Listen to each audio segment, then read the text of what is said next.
Hello and welcome to Rolling Dice and Taking Names. Well, look who it is, sitting at the mic. Where have you been? Oh, I was at Gen Con for the past week. Oh, really? And now, what'd you do at Gen Con? Oh, well, every night we sat in the hotel room and talked about all the great things we saw during the day, plus our big strike tournament.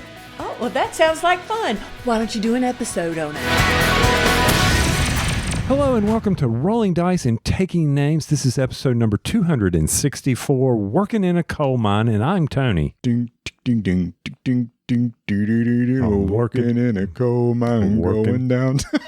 Working. That's all I know. Oh, so here's the thing, y'all. It is Gen Con at the time. Who are you? Recording. I'm Marty. Thank you. We are sitting in our hotel room in the JW Marriott on Wednesday night. Before the start of Gen Con, and we decided for this episode, we're going to go back to what we used to do for Gen Con. Each night, we're going to record like a 20 or 25 minute segment talking about what we went through during the day. Okay. And I'm trying not to be too loud because I don't want anybody to hear us or anything, but I must say, it's pretty nice, number one, recording face to face and sitting on beds where I can like recline and just kind of stare at the ceiling and then record as a talk like I'm doing now. You'll fall asleep if you're not careful. Okay, that's a good point. So it was it's one of my favorite days because I get to help set up a booth. Yes. I was sweating like a pig.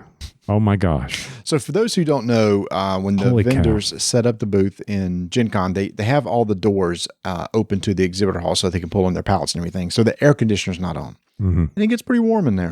It gets very warm. I mean, it is, August. There was no breeze. It's very warm and we're not messing around. No. So we help out Ignacy and the Portal team put up the booth. I guess in 2019, 2018, we would come and help set up the floor. And we said, okay, the first thing you got to do is lay the floor tiles together. Mm-hmm. They're interlocking tiles. And they got some new ones that we hadn't seen. These are wood grain tiles, so we had to make sure that all the wood grains pointed in the right direction. Now, we were going to get fancy. We're going to parquet it. And then we started doing it's like, yeah, parquet is going to be too hard. So we took up the floor and started again, but we knocked that floor out quickly. It was done in no time. And I still think we could have done a pattern with an inner parquet, go all the wood grain so we would, and then done a pattern, done like a bullseye. So next year, what we need to do is like CAD this thing out and draw it so we can bring it and y'all just step aside. We got this. We're going to do some sort of grid or pattern. Yeah, because it's very important because after we set up all the tables, all the games, all the demo tables, do all the stacks, you can see almost none of the floor. Oh, that's a good point. So I don't think it really matters. They could have gone anyway. The only person who would have seen it would have been the people there with us in the morning. Yeah, that's true. And so then after that, like you said, we get all the product off the pallet. And the big games this year are Brazil. First time showing up here. I think they have 140 copies to sell to the general public and 90 were pre-ordered. Sure.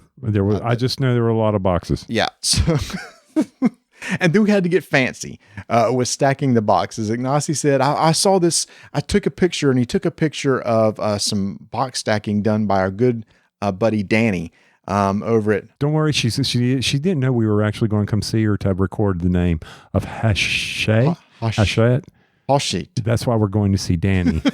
She's going to... Remind me to take the recorder so I can make sure to get her saying the name of the company. Anyway... they like the way they stack some of her boxes. So we said, how'd you do this? She said, well, you do a circular pattern of 5 and then you alternate. So, okay, we got it. So nice stack of Brazil down there. And we did a great job, or y'all did a great job of setting up the table for all these theme stuff, all the detective games, the Imperial Settler games, etc. Yes, and very impressive on the stacking of the games. All the same pictures. If there was they all had the right same front or sides. That was all done. And then we had, there's plenty of Robinson.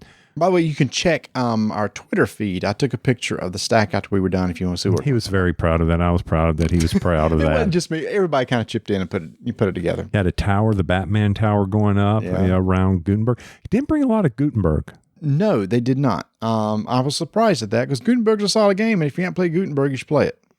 So that's the morning. Well, I mean, what else is there to say? First off, we got in there 8:00, got all of our paperwork done, and we knocked that out by 11. Yeah, and then we got to do what I was so excited to do. Oh, good gosh. Chicken and waffles from Maxine's. So I've been building this up, y'all. And all morning is like chicken and waffles, y'all, chicken and waffles. So the whole group of Portal goes. And I said, look, I got to let you know, guys, this is a walk. It's 0.6 miles to get there. So we start walking in, and Chevy pulls up the place on the map, and he says, here's where we're going. I said, this just doesn't seem right. I said, I don't remember going this way. He said, trust me, I know what I'm doing. So we get there. It says, okay, we're here.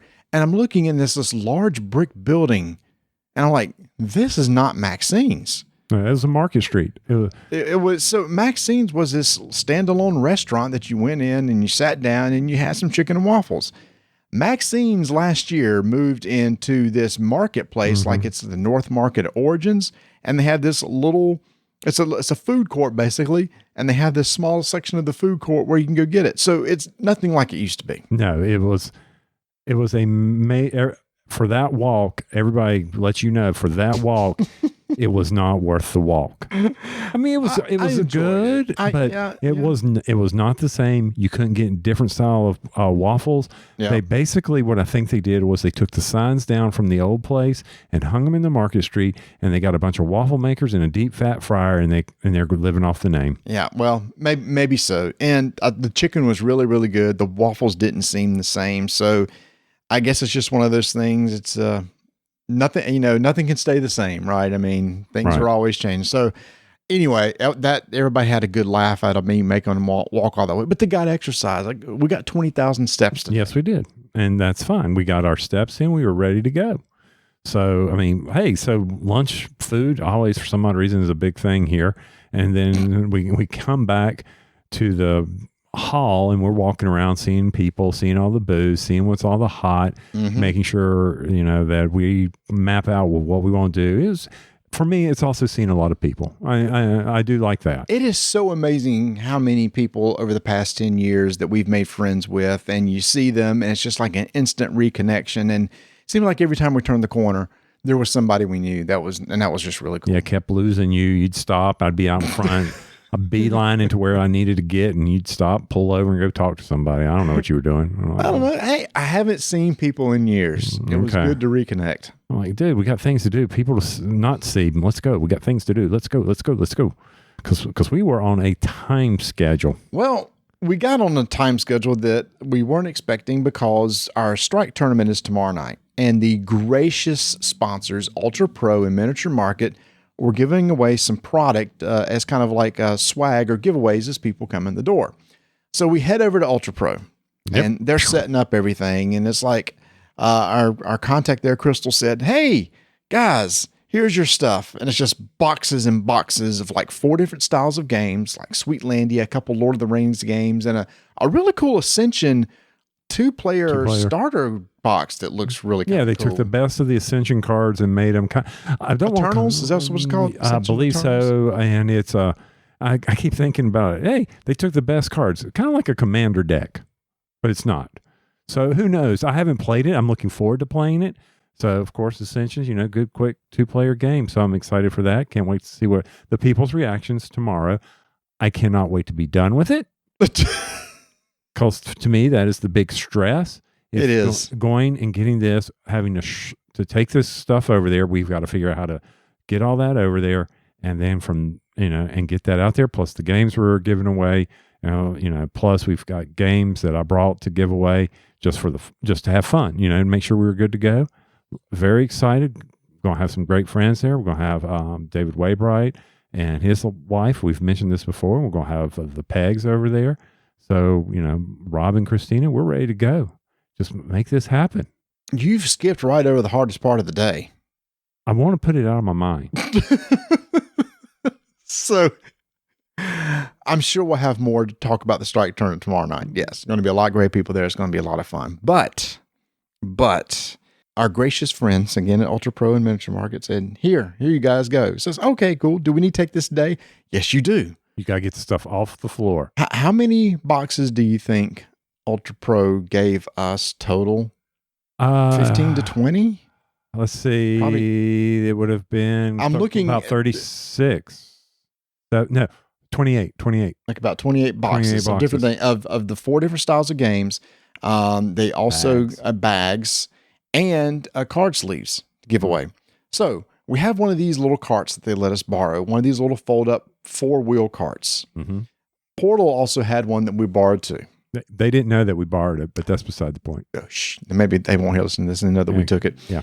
Here we go. We start stacking these boxes up. Now, these boxes aren't in primo condition. Some of them are kind of crushed. Kinda. That's generous. And we have to go back to the JW Marriott. Now, for those who don't know, JW Marriott's probably quarter mile away, half a mile, maybe total once you got to go through the entire convention center from the back to the front. Yep.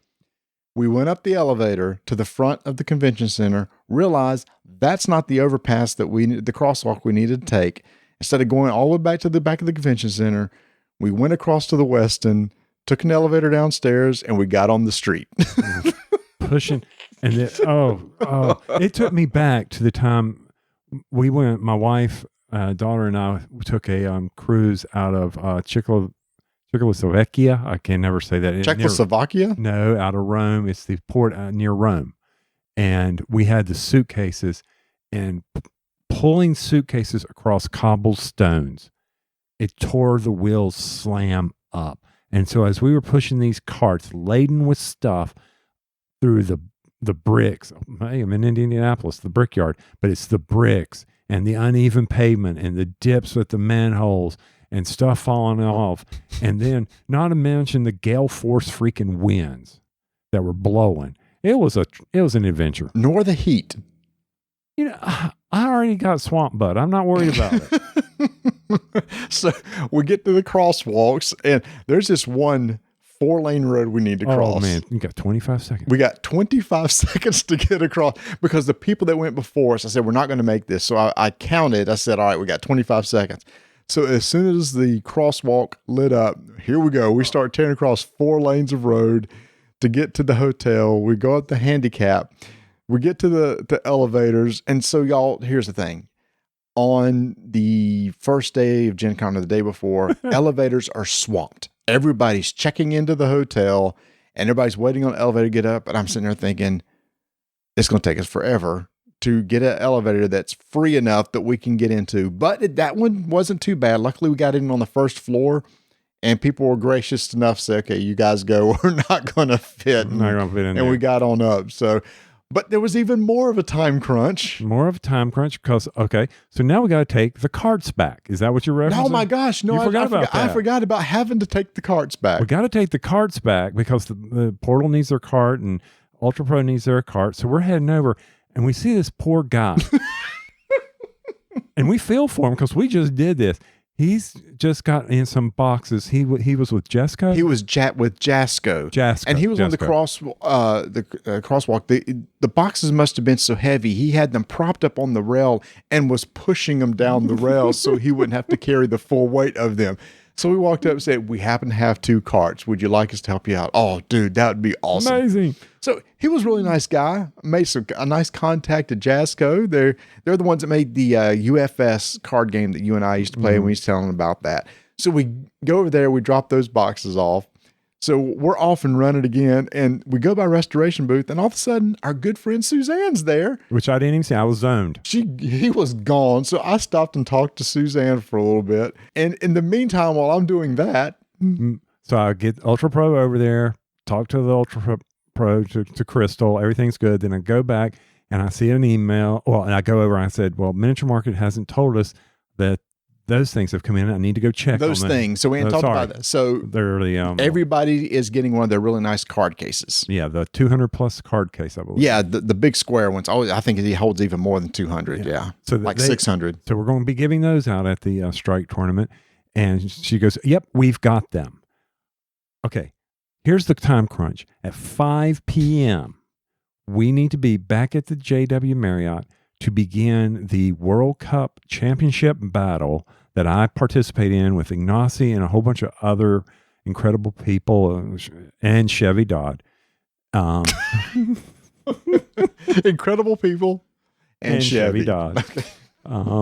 And so here's the time crunch. So I'm loading up so I'm like, oh crap, well, I got to take the Portal cart again because there's these 3 huge boxes that they give me to take.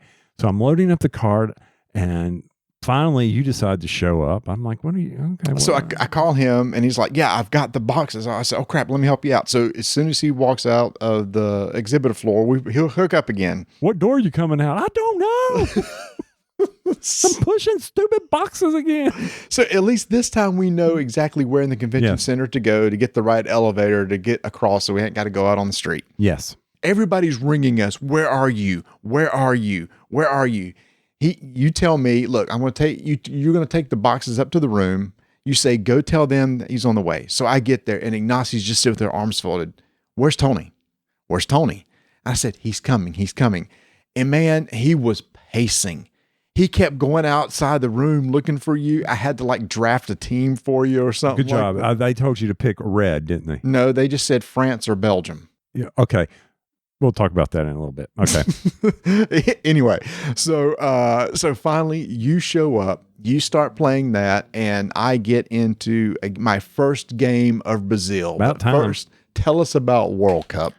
So World Cup, I'd have to get on. I don't have anything to get to BGG. But basically, all this is you're playing a bunch of the World Cup soccer matches over the years. Well, so there's 8 of us playing. You're drafting teams.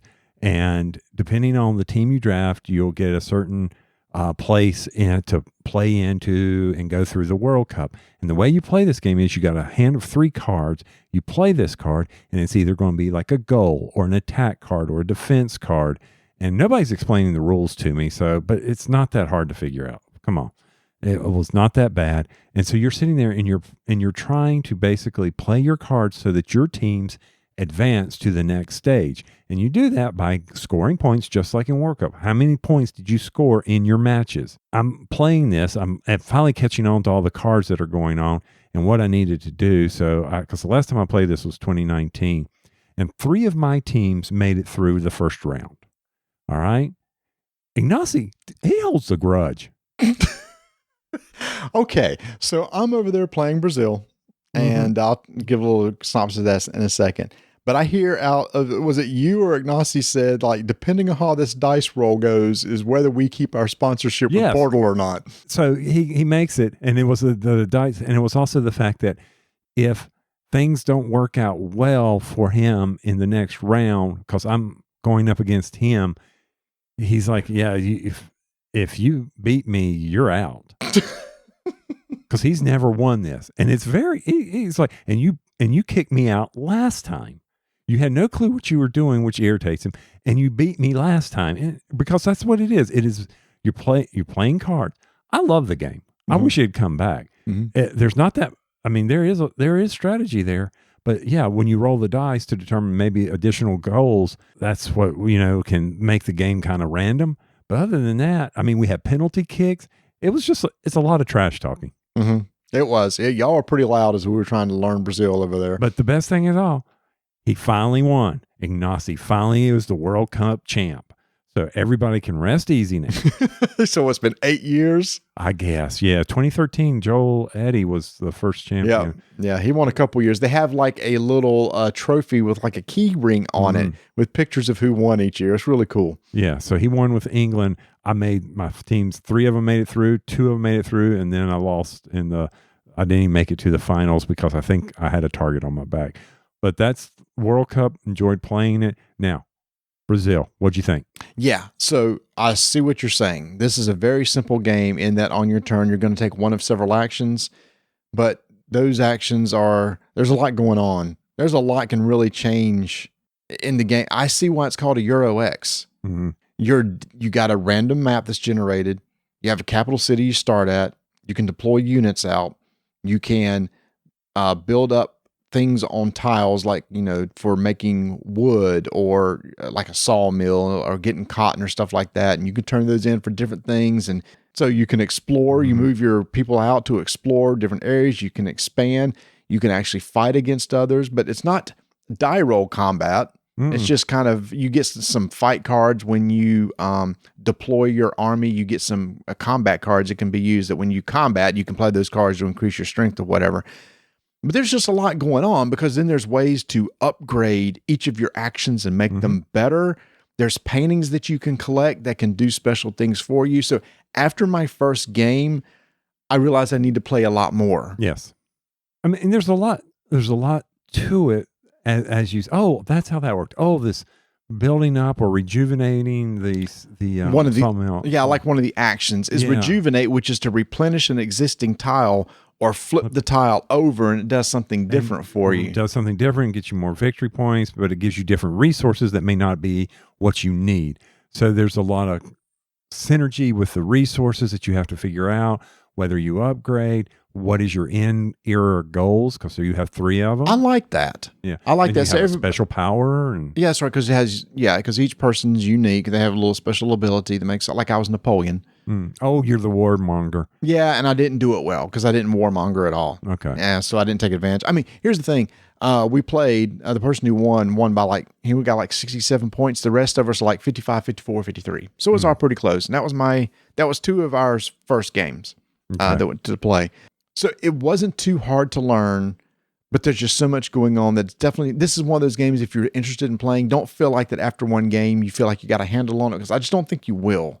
I was pulling levers. Yeah. I was like, I'm taking this action because I don't know what it does, and I want to see what it does. What'd you think at the end of an era? Everybody takes their era 1 and they flip it over to an action. I like that. That was kind of interesting. That was kind of cool. Yeah, you take the thing that you've been tracking your actions with, you flip it over, it gives you a special ability, but you put it underneath one of the actions, and that becomes, whenever you take that action, you get this ability automatically. And I really like the simple thing. I know it's just so simple, but you can't take the same action twice. Right. I like that. That's kind of cool. You got a plan. I like the era cards in that in order to move to your next era, you need to score, have achievements basically done on your era card. And the first person that does it unlocks the second era. The game ends when a person unlocks their 3rd era. My only problem is that the person who's last, if he unlocks the 3rd era, the game immediately ends. That's kind of crazy because nobody else has a chance to respond. I guess that's just the way it is. But it is, yeah. And that's kind of what happened.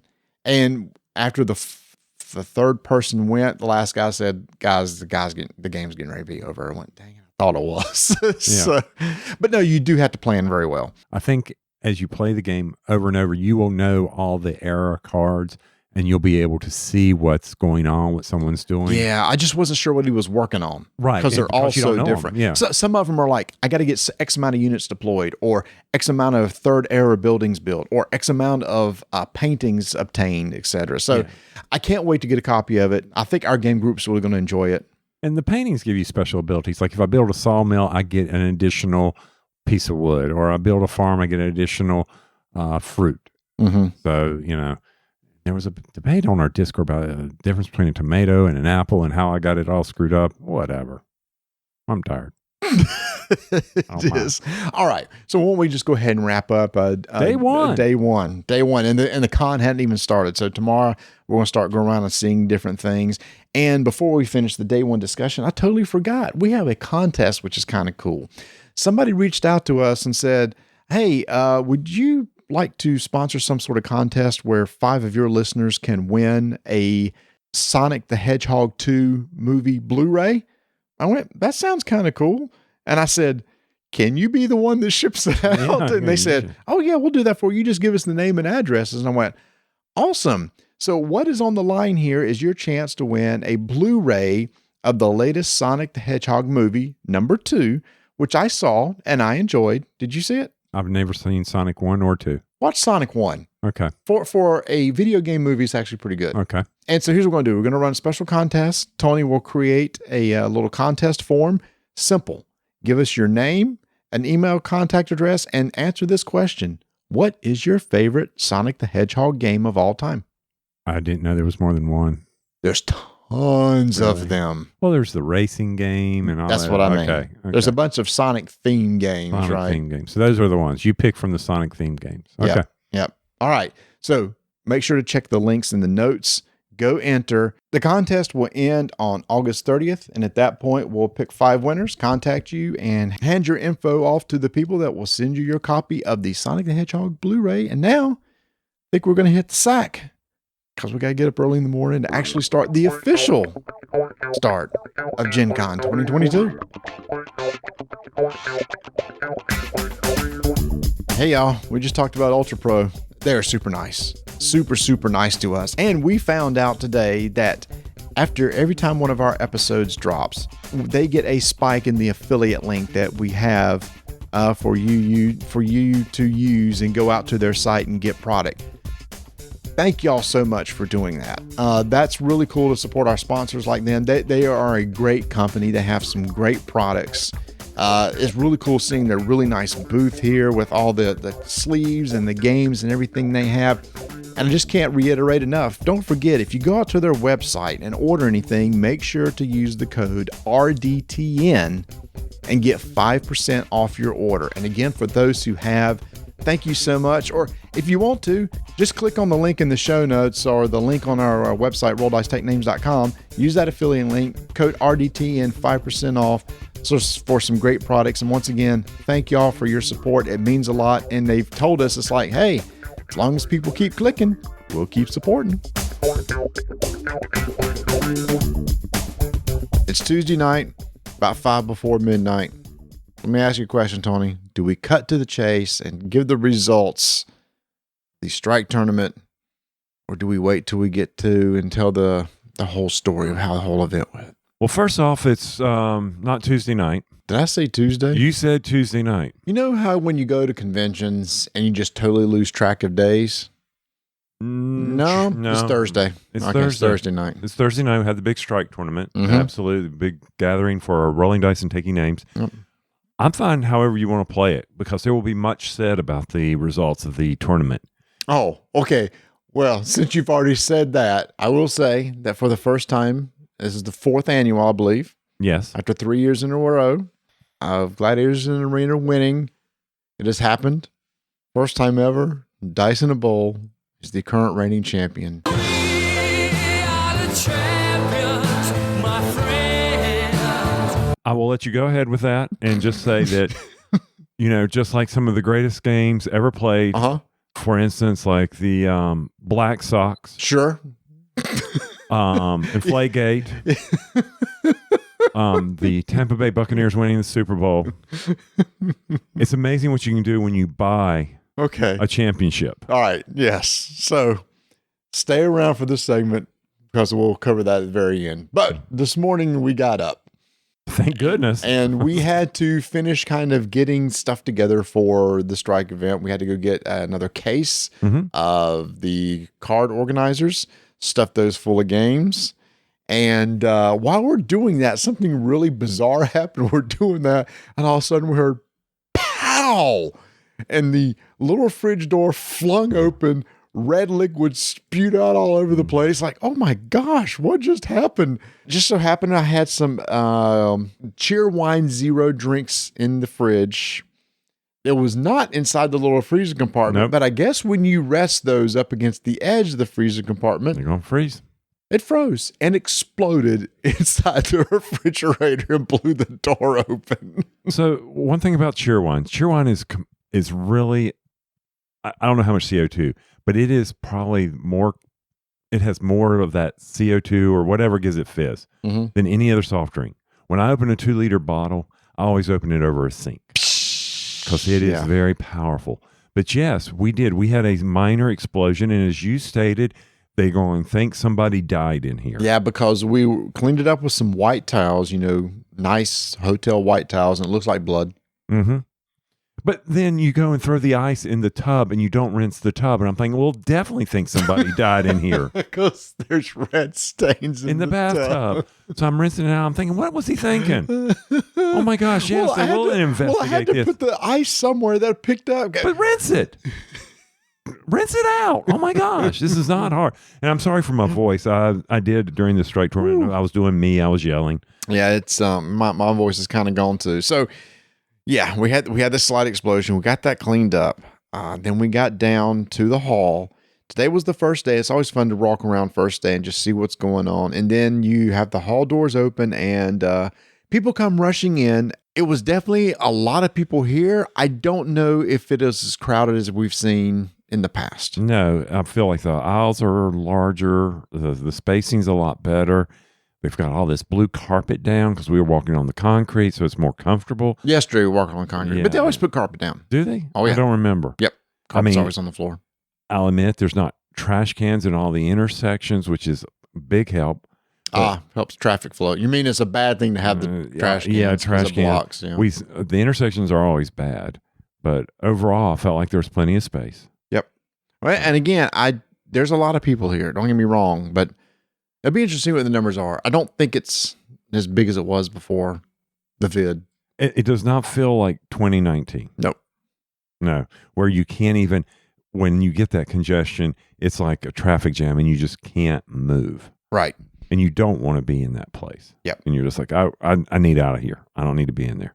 But So, it was yes. really cool standing at the portal booth and people rushing to pick up Brazil. They had 140 copies to sell, 90 pre-orders, and Brazil is probably one of the bigger games of the con. There's not Yes. tons of huge games. This was one of them. Mm-hmm. And the stack, your beautiful stack kept getting lower and lower and lower and lower and lower. They didn't sell out. I did ask. They had like They're 8 closed. left. They had 8 left. They're close. But it will sell out tomorrow along Gutenberg. Right. I sold 3 games at the portal booth. I was very happy about that. Like I said, I love doing that, but I love standing there like a spectator. And Captain Link, Eric, he's sitting there barking at people, and it's hilarious listening. Hey, you with the backpack. I know you want this. Why are you keeping walking? And he's yelling at him. Not yelling, but he's just talking to him. But I sold a Batman. Everybody lies. Today. Oh, really cool. I sold that. I sold a detective. Mm-hmm. And then I sold The detective, the original. the original. Mm-hmm. And then, of course, it wasn't a hard sell, but they were on the fence with Brazil. Mm. They were like, well, the game group doesn't like Gutenberg. I said, well, that's okay. It's not Gutenberg. It's not Gutenberg. And they were like, but what about the replayability? So I went over the map tiles and the various powers. Heavy replayability. I'm like, this is not a game you're going to get in one play. Mm-mm. So yes. So I was proud of myself. I sold 3 games. I think I earned my money today. Yeah, you did. You did. Okay. That money of 0. So then we started Therefore, I talking. earned it. Huh? And we started going around talking to publishers. And for those who don't know, publishers reach out to the media people that's coming and say, hey, do you want to set up meetings? Come talk to us. And we can show you some of the stuff we're doing. And it's just a good way to connect and let them know who we are, etc. So one of our first meetings was with Northstar. Mm-hmm. And we went and sat down with Ross. And Northstar just recently had a rebranding. Mm-hmm. They're refocusing their product line. They got rid of all their games like Wits and Ragers, Happy Salmon, stuff like that. They're really focusing more on the Euro games with their Evolution line, Oceans, etc. Right, because Dominic wants to do that. That's what he wants to do. Dominic, the guy who runs Yes. Northstar Games and also designs a lot of the games. Yes. Yeah. It's your job to clarify everything I'm saying. Well, I And that's I just want to say. So Dominic, who runs, or people, we have this amazing thing. It's called the internet. You can Google it Yeah, but I'm saving people's time because it'd be like, how do you spell Dominique? incorrectly. Okay, that's correct. But get close with it and type Northstar.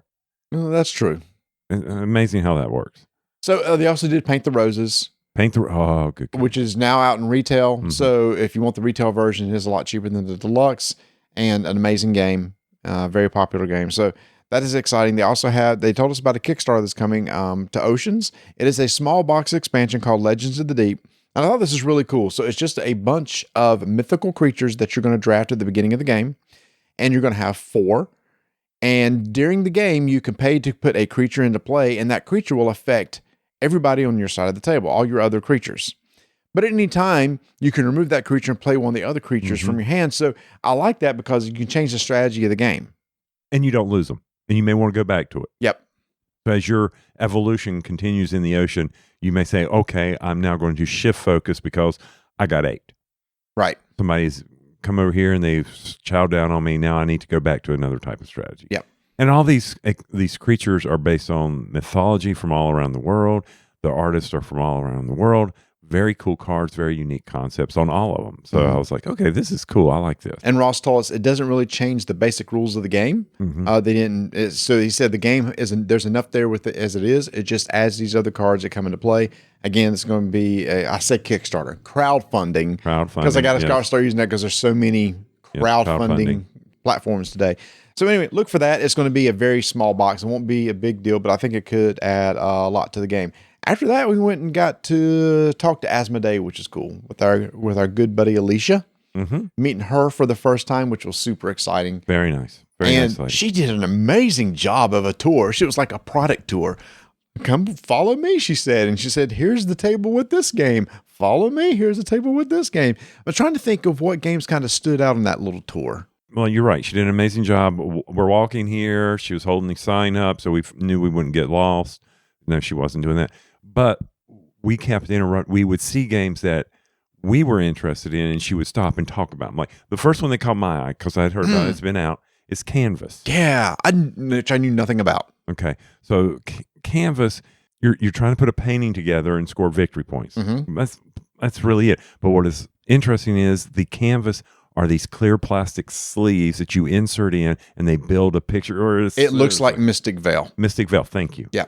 And that gets your point. And she said, we just play it just to make the prettiest picture too. And I'm like this. And I was like, this is really a good light game. But it turns out that when you're done, you feel like you've created a work of art. Right. So I'm excited. I can't wait for us to get that. They have a new line of games based on Netflix series.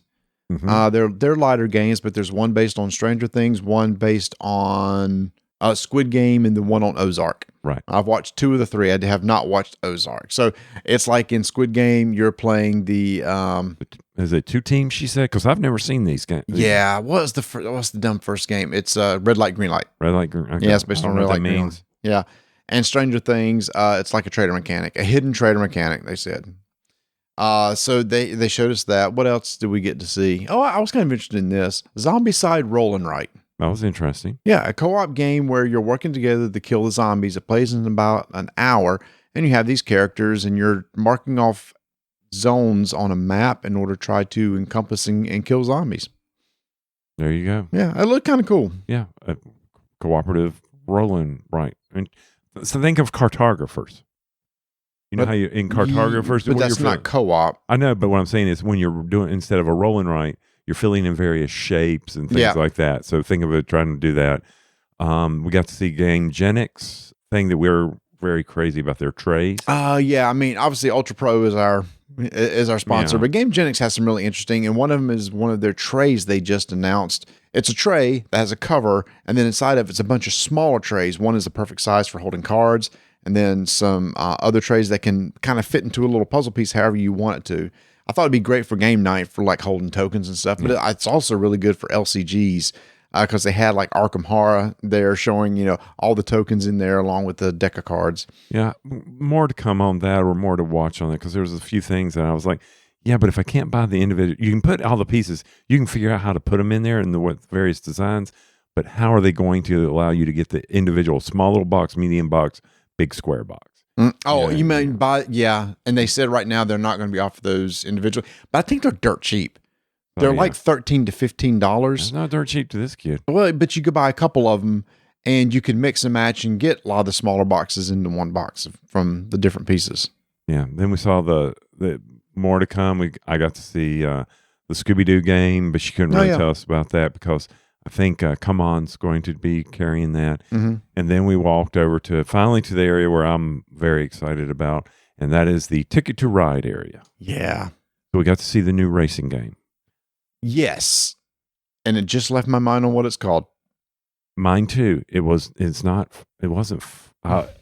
to have to look this Days of Wonder. Days of Wonder. It's a Days of Wonder racing game. I'm going to go demo it. So I'll know more about it tomorrow. And also 3,000 Scoundrels. You knew more about that than I did. From our buddy Corey Konecka. Yeah, Corey's supposed to be on the show, and we'll go see him. So that looks like a really interesting game where you're trying to build up, was it a posse? What did you say it was? You're trying to build up a group of people. Wow. It's late. Yeah. But here's the thing. Anything from Corey, I will try. Yes. I love that. His designs, anything from him, I will try. So that's from his company, Unexpected Games. Then we saw, you have this already, but it's the Ticket to Ride San Francisco. You have more to come on our show on that. Yeah. And we talked about that. And then, of course, she showed us one game that was the as I'm standing there at Portal's booth, watching everybody walk in, run past, go to Miniature Market because they want this special game that you got to demo. Mm-hmm. And I watched it run off the shelves. She talked a little bit about it before we left out of Asmodee, and that was Twilight Inscription, which is a roll and write, flip and write version of Twilight Imperium. So instead of taking 6 hours, it's supposed to take 2 hours. I got to sit down for a demo. You have 4 sheets. Each of those basically are effectively each of the X's in a 4X game. You get to explore, you get to expand, exploit, and you get to battle. It's really interesting. You flip over an event deck. There's some resources on there. You pick which of those sheets, those 4 sheets you want to activate. You start marking things off there, like expanding how many planets you can explore, spending resources to upgrade tech, spending resources to increase the number of votes that you have in council votes later on. The battle was really interesting because you have this little grid that you can spend resources in order to draw these shapes on a grid by connecting little dots in that grid. And when the time comes for a battle, which is when a card flips up telling you it's time to battle, you battle the people to the left and to your right. And you have 2 grids, one that will reflect the strength to the person to your left and one to the right. You count up the number of dots that you've covered by creating those ships, and that's your strength.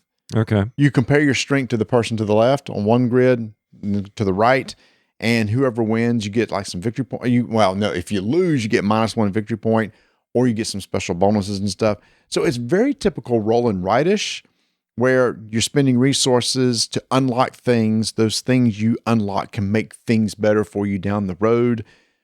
I would need to play it again because it has. Did you play Hadrian's Wall? Yes. You did get to play that. So you remember how? No. You don't even have to finish it. No. You don't remember much about it. I don't remember. So remember, it was 2 sheets. There was a lot of marking going on. Yeah. But I remember that. I do remember. But you remember there was a lot of marking off this. Yes. Hey, because I get to mark off this, I now get to mark off this over here. Well, that's kind of like what Fleet and Three Sisters, all those. Yeah. If you played Roll and Rights, it feels very much like a Roll and Write. Now, the question is, does it feel like Twilight Imperium? I don't know because it's been so long since I played Twilight Imperium. Gotcha. I thought the battle thing was really cool. And then I like the event deck. The event just says, hey, you got some resources to spend. Sometimes it's a vote. Hey, you're going to have a vote. If it passes, this happens. If it fails, this happens. Over the course of the game, you've earned votes to spend. You can say, I'm going to vote for this 3 votes for this to pass, or 3 votes for this to fail. And you spend those votes. Then you have to re-earn votes for later votes. Mm-hmm.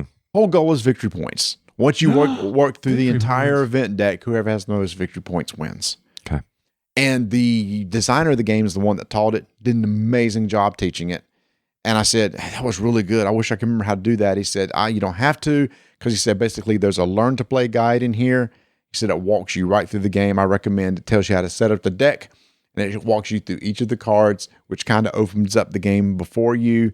And he said, before you know it, you're playing the game on your own. Okay. Yeah. So that's Twilight Inscription. We may get a copy. It'd be interesting if our group likes it or not. Mark doesn't like rolling rights. But would he like something that's thinky like this? I don't know, Mark. He's fickle. Yeah, he is. What did you do during that time? I walked around. I looked at things, and then I ended up at Board and Dice. Mm-hmm. And we sat down. I sat down with Ola, and she went through with me a real quick overview. Real quick, Terracotta Army. Uh-huh. And I looked at her and said, is that all y'all have left of that? And she goes, yes, we'll be sold out before the end of the day. And they were. Gone. Done. So I was like, wow, way to go. But luckily I was able to score us a copy. Cool. So that's to come. And then we talked about the new game. I spelled it phonetically. Okay. Is it a T game? It's a T game. Okay. Tiletum. Okay. But it's with a T-E. Okay. And it's by the 2 designers from Tassini and yes, the guy who does all the solo stuff. Yes. Yeah. All these games and Teotihuacan, Tabanusi, Tekenu. What was it was Tekenu, the one with the pyramid? Yep. So in this one is lighter. Oh, that's good. That's good. Yep. You pull the dice out of the bag, you roll the dice, you set them up on the circle mm-hmm. based on their value, and the dice color, which match the color of the resources, will tell you which type of resource you Like get. it already, dice with different colors and values. There you go. So if you rolled a pink 3, you will get 3 food. Okay. What's on the opposite side of that? 3, a 4. A 4. Mm-hmm. So you can do 4 actions. Oh, so you either get you may get 1 action, 6 resources, There you go. or 6 actions, 1 resource. That's clever. So you always get 7 of something. Mm-hmm. Yeah. 7 of something. And on the board, you will be able to do various, it's telling you which item you will get to do, Mm-hmm. but you'll be able to take various actions. One of the actions is you can move your settler or your wagon. Okay. And of course, this stuff can change as they get to the final copy. What is the meaning of the name? What is it? Where is it from? It is from the early European ages. Is it was it a city or something? No, because all the cities are on the board. All the towns are on the board. I need to look it up. I don't remember. Got it. All right. No idea. Sorry. It's not important to the show. Sheesh. Wow. Okay. Well, I'm just telling you, I mean, what does Ted walking mean to somebody? It's just, okay. There we go. So you got that. So you have various actions you can take. And depending on what you do, like if you move the wagon, then you'll be able to claim a token. And one of the actions is to move. And when you move, you may build factory. Mm-hmm. And if you do that, then later you can have a noble visit you, and they can go into your house or factory. She used the terms interchangeably. I think it was for the house. Okay. And when you do that, the house can have different nobles, but only a house must have the same style or person noble. So if I have a green female noble in this house, only green female nobles can go in there. Okay. But it doesn't mean that you have to have green females through all your houses. You can have now a gray male noble in another house. And you're going to get points based on how many nobles you have coming to the house. And then you can have your architect go around, and he's able to build various columns, which can help you build cities. It's very intriguing, but what I locked in on was the dice mechanic. Mm-hmm. And I really enjoyed, like you, the fact that, all right, I'm going to get X amount of resources, but on the flip side, I'm only going to be able to take so if I need more resources, I'm not going to get as many actions. So are these rolled? These are all rolled, have to be, and then you place them around. Oh, I assume there's probably maybe some dice manipulation, maybe. No. Don't know. Oh, really? Yeah, there's no reason to, because it's going to give you resources. Is you either get resources Or action. Well, you you get always both. you get both. It's just you what gotta combination. decide. Yeah, you got to decide. I want this resource, but it's only going to give me one resource, but I can get a lot more actions. What's the goal of the game? I think it's to get victory points and win. Gotcha. Okay, cool. So, that's the ultimate goal of the game. And this is coming out, let's see, should be here late third, fourth, early fourth quarter. Oh, so it's not going to be crowdfunded. She did not say. Okay. Or I don't remember. Either one works. Got it. Okay. So be looking for it. There you go. It's coming. It's coming. So that's really all I'm allowed to talk about. Okay. We'll just leave that. Leave that there. But we got, we'll have Terracotta Army Yes. that I played actually online during the Board and Dice online expo or whatever they call it, convention early this year. So that'd be interesting to see it has an interesting action selection mechanism too. Yeah. And you shouldn't leave me alone with people. You know that, don't you? What'd you do? We kind of talked to some games, but she's from Poland. So we were talking about Poland, and we were talking about what various things that's going on. So, socializing, man, you know me. Yeah. No, that's cool. Yeah. We're That's just how you getting make to connections. people. I actually went by there and said, hey, did you talk to Tony? He went, yeah, it was great. And then Rainer said, here, you want to try a unique piece of candy? And he gave me this candy, and he said, you got to bite into it. So I bit into it. And it was like, it was almost like a Zotz, but it was like, well, what is this? And it was licorice. I do not like licorice. I briefly got to talk to Philippe, Mhm. a designer of Mandela Stones. Yeah. And briefly, he just came by and said, hey, how you doing? Appreciated him. He says, enjoy you guys. And I said, well, I love your games. Yep. Mandela Stones is one of my favorites. So Mhm. it was a good, quick 30 minutes. She was back to back. So I had Nice. to get in and out of there. Kick me out. And then right after that, well, it's time to load up and head over to. Lord. Oh my gosh, y'all! So we had 5 large boxes. Okay, this is my stress level. I don't stress, but my stress level was high And now this segment's going to be longer than the other segments because nightly because there's a lot to be told at this point. there's a lot to unpack here. 5 large boxes that we've somehow got to get. I don't know. What do you think? It's maybe half a mile. That's probably not even that. Well, It's half a mile. about half a mile Yeah. to the restaurant. So now we don't have a car here. No. So, yeah. So, meanwhile, Marty's over there sleeping. I'm already up. I'm already on the iPad this morning. This morning. Okay. Yeah. So, we're going to back it all the way up to this morning. Got it. I'm over here trying to figure out which will be cheaper, Uber XL or me getting a scooter to go to U-Haul to rent a truck to load all these boxes. Because we need at least a truck or a large Yukon. Yes. That's the only way we're going to get this over here. Or a large van. Or a large van. Mm-hmm. And so I'm over here going through that. So the stress level's building. I'm like, because I am not pushing all this all across there. Well, we couldn't. There's no way. There is no way. We would have needed several carts. And again, how big are these boxes? These boxes were probably 2.5 feet long. 2.5 by 1.5 by 12. Yeah. Yeah, something like that. And heavy because they each had one of the super nice, big 650 plus count miniature market cases with 2 games in each case. Deck protector from Ultra Pro. So it makes the box extremely heavy. Plus extra boxes of games just to give away. And the games that you brought to give away, it was just a lot of stuff. And 10,000 knapsack bags. Yeah. Okay. Whew. Ultra Pro gave us bags for us to give away. So we thought, okay, there's only 70 or 80 in here. No, there's like 300 or 400 in that thing. No, there was a ton of them. I was like, holy. So we have a lot of bags left over. We have a lot of bags. Anyway. Great. Thank you. Thank you for Miniature Market. Thank you, Ultra Pro, for doing this. It was amazing. The people that showed up could not believe what they were getting.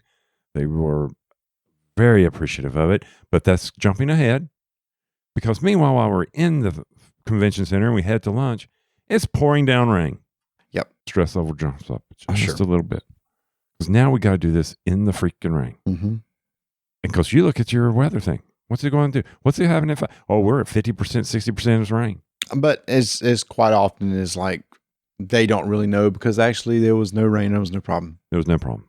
What did we do to get those boxes over there? It wasn't a U-Haul and it wasn't an Uber. No, it was. We got very, very lucky. So I secure because I needed a dolly. That took some doing. So I got a luggage dolly from downstairs. Yep. The guy goes, well, yeah, we'll have it there roughly around 4:30. I'm like, roughly? Can we get a little bit more specific? So anyway, we load that thing up. We load up another cart, go down, and there is. Now, when the guy delivers the dolly. See, I was not here because I was busy talking to the taxi. Right. So he says, let me load that up for you. I said, well, we're not ready yet. And he said, well, I'm not supposed to leave this in the room. I said, but we're not going to leave for like another 5 or 10 minutes. He said, well, I'll leave it here, but I'm not supposed to do this. And I'll just get it when you come downstairs. So luckily he didn't give us any grief about that. Right. Okay. And I had told him that. Okay. Anyway, so you're downstairs getting a taxi van? Taxi van. Can your seats go down? That's the first question. Sure. Gentleman from Senegal said, huh? I'm like, can your back row go down? I've got big boxes coming down. Can I put them in the back? We can make it work. I'm not getting warm and fuzzy here. Can it work or not? Yes, we will make it work. Okay, fine. So we go down. He takes the seats down, and we have the 3 taxi drivers helping us. Yep. Load up. And one taxi driver did not seem very happy. He said, he's going to load that for you and you're going to pay him. I said, we will pay him, but we'll also help load these because these are heavy. So we were the end at one moving the box. I wasn't sure what was going on. Obviously, they were looking after each other. I totally understand that. I had no problem with that, but I wanted to look at him and say, listen, not that I don't trust you, but I don't trust you. You don't know how these things are loaded and how heavy they are. Yeah. So we ended up putting them into the back of the van and they fit perfectly. We had hardly any space left because we had to sit in there too. Mm-hmm. So we packed up the back. We filled up the gap between you and I sitting in the second row with boxes. And then we head over. So no problem. We got it loaded, headed over to Old Spaghetti. We unload it, and you say, all right, you stay here on the curb. I'm going to go check out things. I swear I thought you were gone 15 minutes. It was hot. It was humid. I was sweating. I was watching over these boxes like, where is he? Waiting inside for the manager to let me know it's okay to come in before they open to get set up. That's what we were waiting on. And she was doing turnover for the night manager. Oh. So not on me. I'm just waiting on people to come tell me. And she goes, yes, you can come on in. So we did that. Some people held the doors for us. We roll all the stuff in. We're being told which tables we can use and which tables we can't use. And yeah, okay. So we get there. Everything's good. OSF did an amazing job as always. Meantime, our good friend Tim Varing from Thunderworks Games says, I got some games to give y'all. Oh, yeah, I forgot about this. So I said, I appreciate that. I will come and get them. You're about 2 blocks from the convention center at this point. Yes. And when we go into the hall, the first door I can go into the exhibit hall starts you at hall 100. Yes. Aisle 100. Mm-hmm. There's only 30 aisles in this hall. Way on the other side, they're on number 28. Yes. And not only the number 28, they're 28 at the front of the convention. I mean, I pretty much got to go diagonally from one part of the exhibit hall all the way to the other to get the games he graciously donated, which I totally appreciate, and we love him for that. Yes.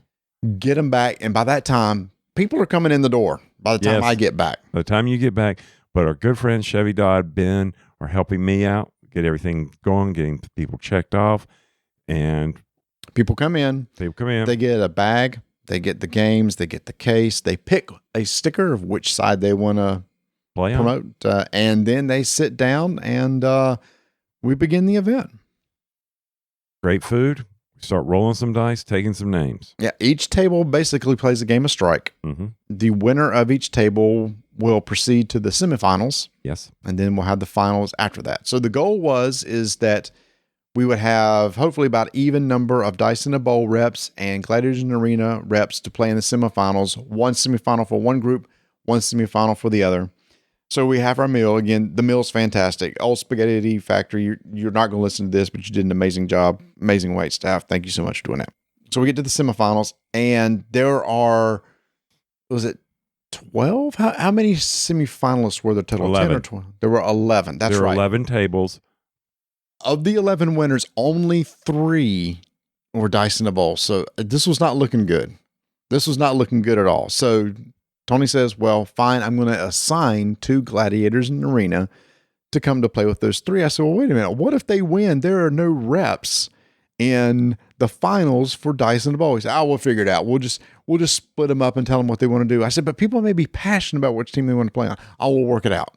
So you're making it, to me, it's just like, we're here to have fun. Don't worry about it. No, but just, you don't understand. We're gamers, and we are attached to one side, and we want that side to, but that's who we are. That's our nature. Yes, okay. We're having fun, but you also want to represent your side, and you want it to win. Because once you pick a side, that's who you want to be with, like picking your favorite team.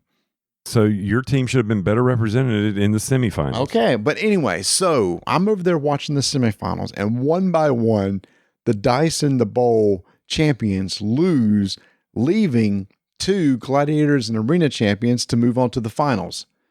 And then we move to the finals, obviously, for the Gladiators and Arena to move from there. So there are 4 people in the finals representing Gladiators and Arena. Well, we can't have this. There needs to be a chance for Dice in the Bowl to win. There needs to be some tension. Yes. Other than that, the game's over. I don't have to do the finals. So before the game begins, I said, look, I pleaded my case. I need 2 of y'all to switch sides. You did.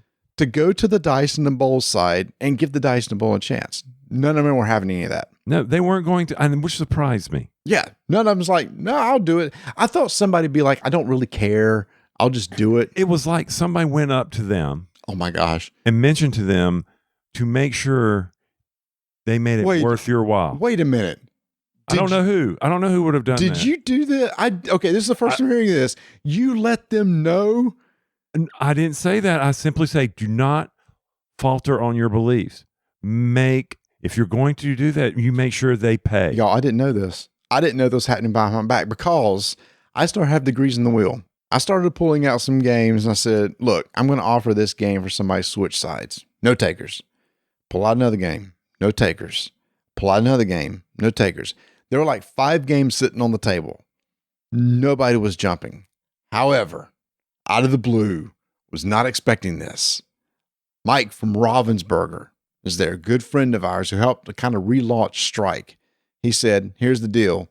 He said, we need to have some reps for the other side. Give them a chance. I will give a person who goes to the other side a signed copy of Star Wars Villainous if you do it. And immediately one person went, boop, I'll do it. And that's the only person I approached about not giving up their side. Really? And they were the first to falter. Dude, a signed copy of Star Wars Villainous. And I told him, I said, you do realize if you lose in the finals, you get nothing. At least there's a big stack of games here.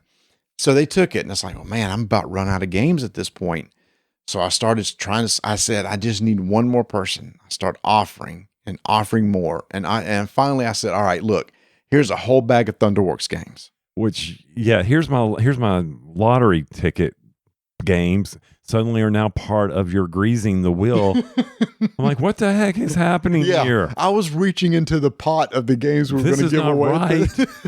This is a straight out bribe, y'all.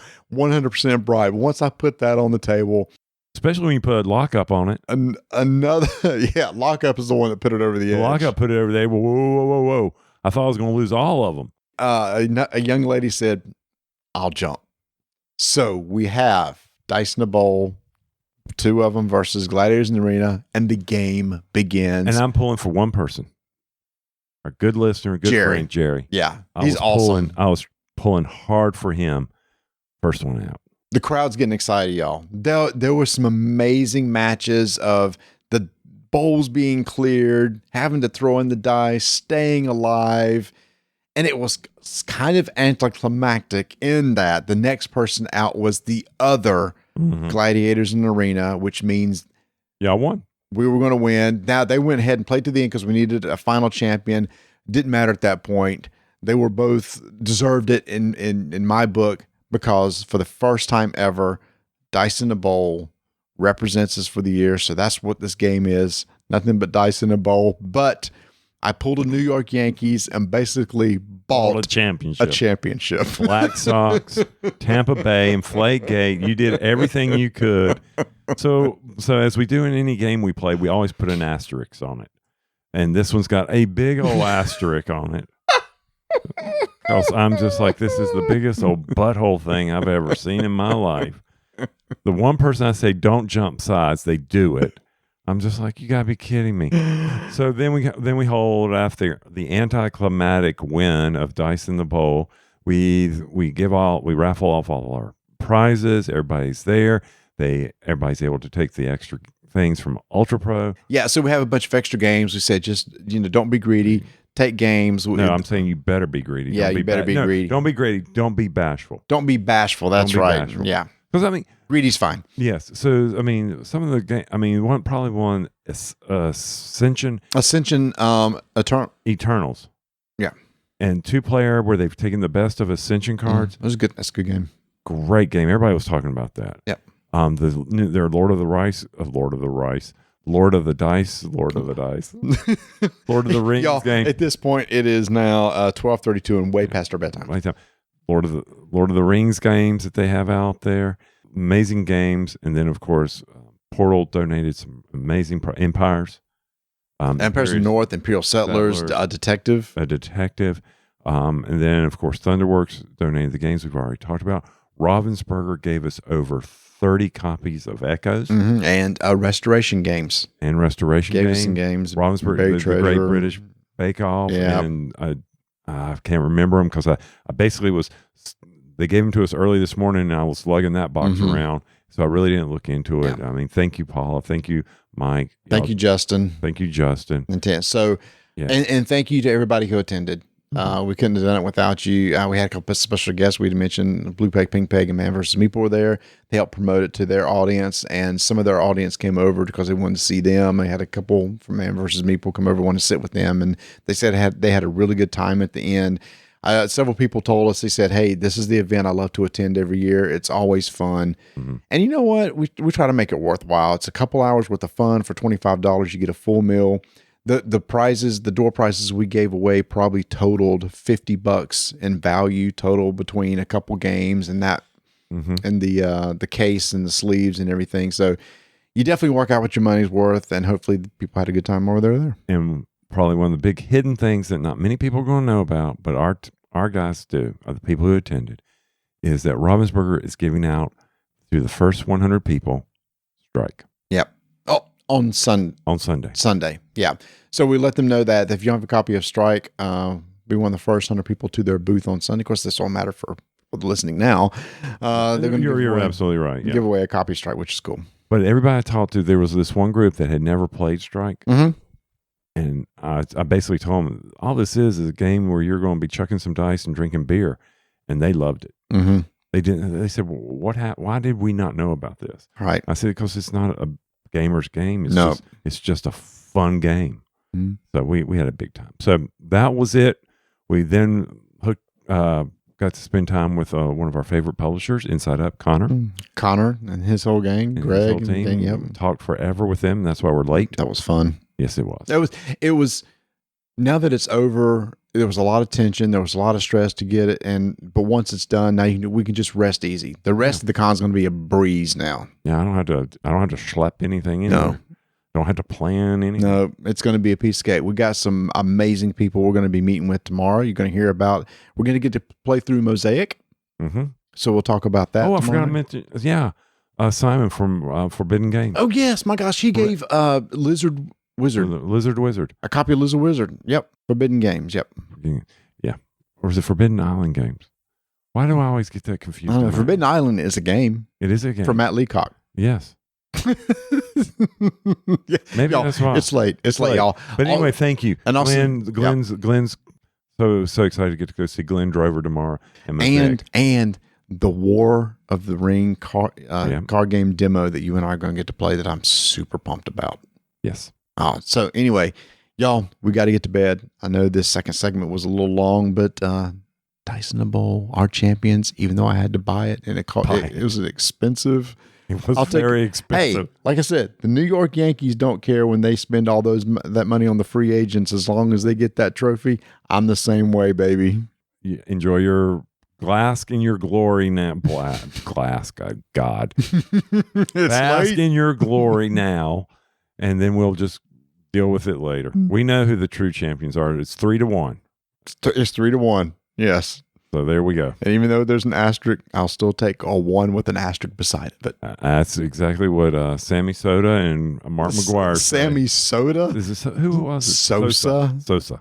I seriously thought it was Soda. Yeah, Sammy Sosa and Mark McGuire. Yeah. Who are the home? It's always going to be Hank Aaron. That's fair.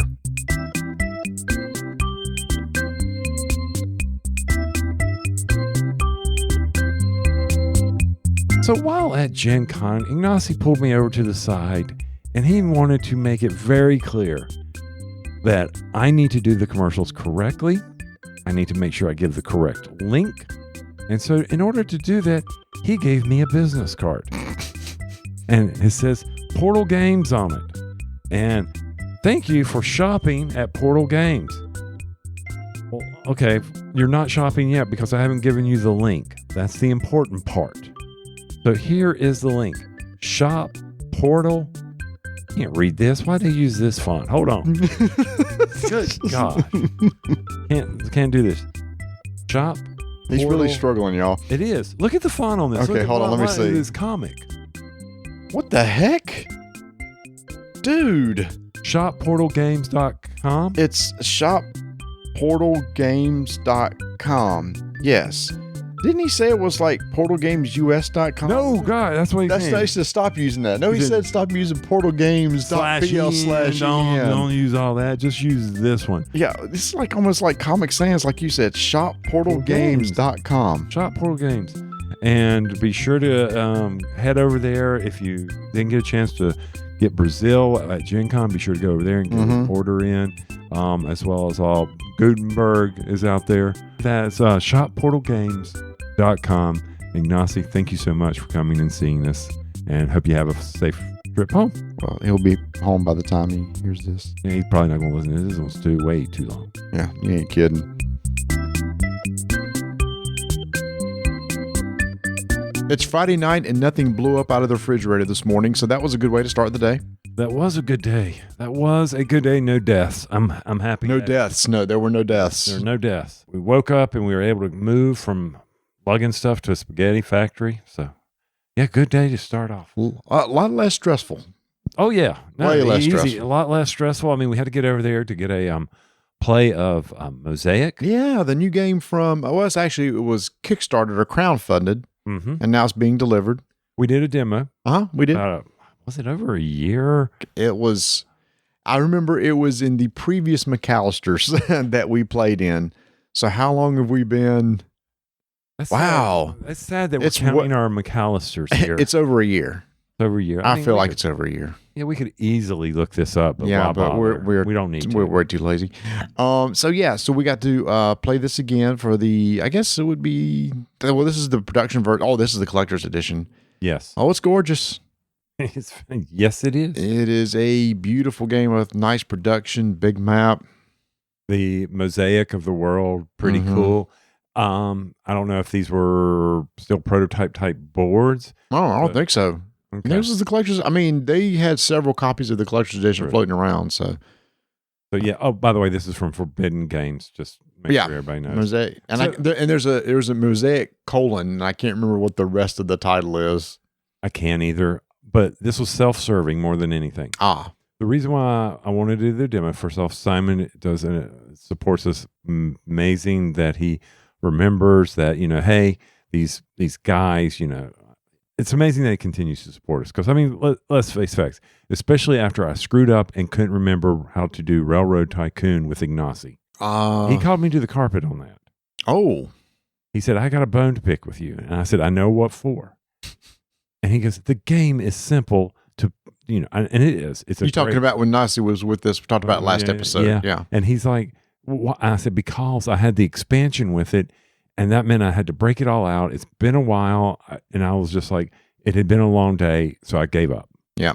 So, yes, sue me. So I'm glad he was kind enough to let us come try this. What was funny, we started playing this, and this is one of those games to where there's different scoring periods during the game that when you reach a card in the deck, it's time to score. And we were playing and playing and playing and playing and playing and playing and playing, and it wasn't happening. No. So Simon said, something doesn't seem right. And he pulled a Marty, and I was like, oh, the game isn't set up correctly, and way too many cards are in the deck. But he didn't do it. Oh, it was somebody else. Okay. Somebody else. See, okay. So first off, like I said, this was self-serving. This allowed me to relearn the rules and you to relearn the rules. Right. So when we get it back home and we play with Bert and Mark and give, hey, here's the impression, then we've at least got that. Got it. The guy came over and asked Simon to go set up 2 other games to get ready, and he would set up Mosaic because he knows how to set up Mosaic. Yes, that's right. Yeah. Well, that's how he caught on to it. Eventually, it's like, he was looking in the boxes going, there should be some extra cards in here and they must be in the deck. And that's why it was taking an extremely long time for us to hit that first scoring card. And that's important because you're like, things bogged down. Otherwise, the game bogs down. Badly. Because you're not cycling through cards and then you're not getting to score. Here's the thing. The game is really interesting. It's a lot of different things you can do in your turn. You can build things. You can get production, you can generate a government, you can tax or tariff, you can do technology, and you can do one of those on your turn. Yes. A lot of those takes resources. A lot of those things generate resources. Trying to get pieces out on the board for the whole goal of influencing or controlling an area, which will give you victory points during those scoring periods. Right. And the key to this game is there's no conflict. And there's a lot of keys, but this is the biggest thing. When you go into this game, you're thinking, well, how do I control with influence? Am I going to battle people? Am I going to fight people? There might be some cards because we all had a catapult, but we never got to see it. And I think that's the other thing I think was wrong with how they got the thing set up, was because there may be, I can't wait for us to play it back home. So Simon, we appreciate you taking the time, reteaching this to us. We got to play with Mac Thatcher Yeah, that was fun. That was Yeah, fun. you talking about the conflict. It's really interesting because when you sit down and play the game, you can deploy cavalry and foot soldiers to the field. So you think there will be combat, but they just literally just add to the influence of the region. Right. And when you score, so the key thing that people need to know when they play this game is you're going to be placing cities, port cities, towns throughout the board, but whoever has the most influence will be able to score off of your cities. Yeah, so you got to be careful. Don't be throwing cities haphazardly around that somebody else will be able to take advantage of and score off of. But if you don't, then you won't be able to expand your empire. Right, man. You might finish in second place, which gives you a couple extra points. Yeah, so it's one of those things that we need to play again, and make sure you set up the decks correctly. Set it up. Yes, set it up. It is very tedious setup at the beginning, and Simon and I talked about it. He says this is probably the worst part of this game is setting it up. And I understand. So I'll let y'all discover on your own what that is.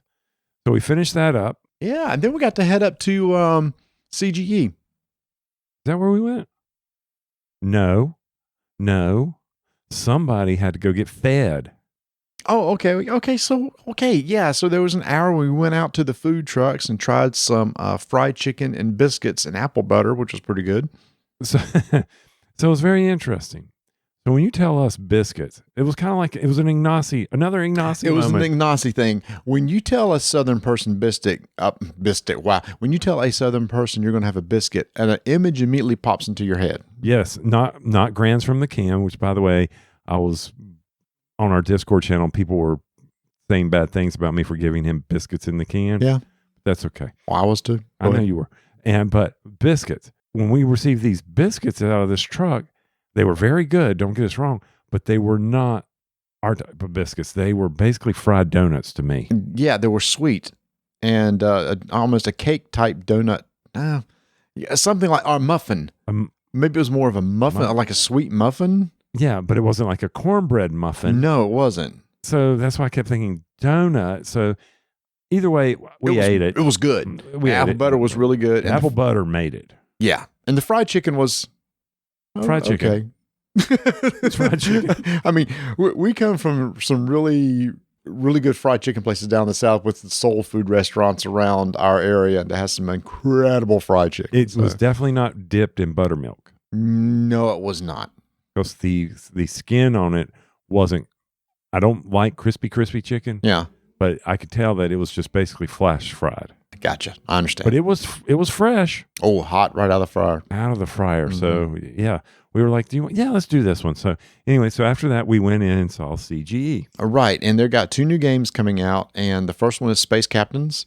I told Nathan, the gentleman who was showing us these games, I said, I'm now looking for a game where there's something unique.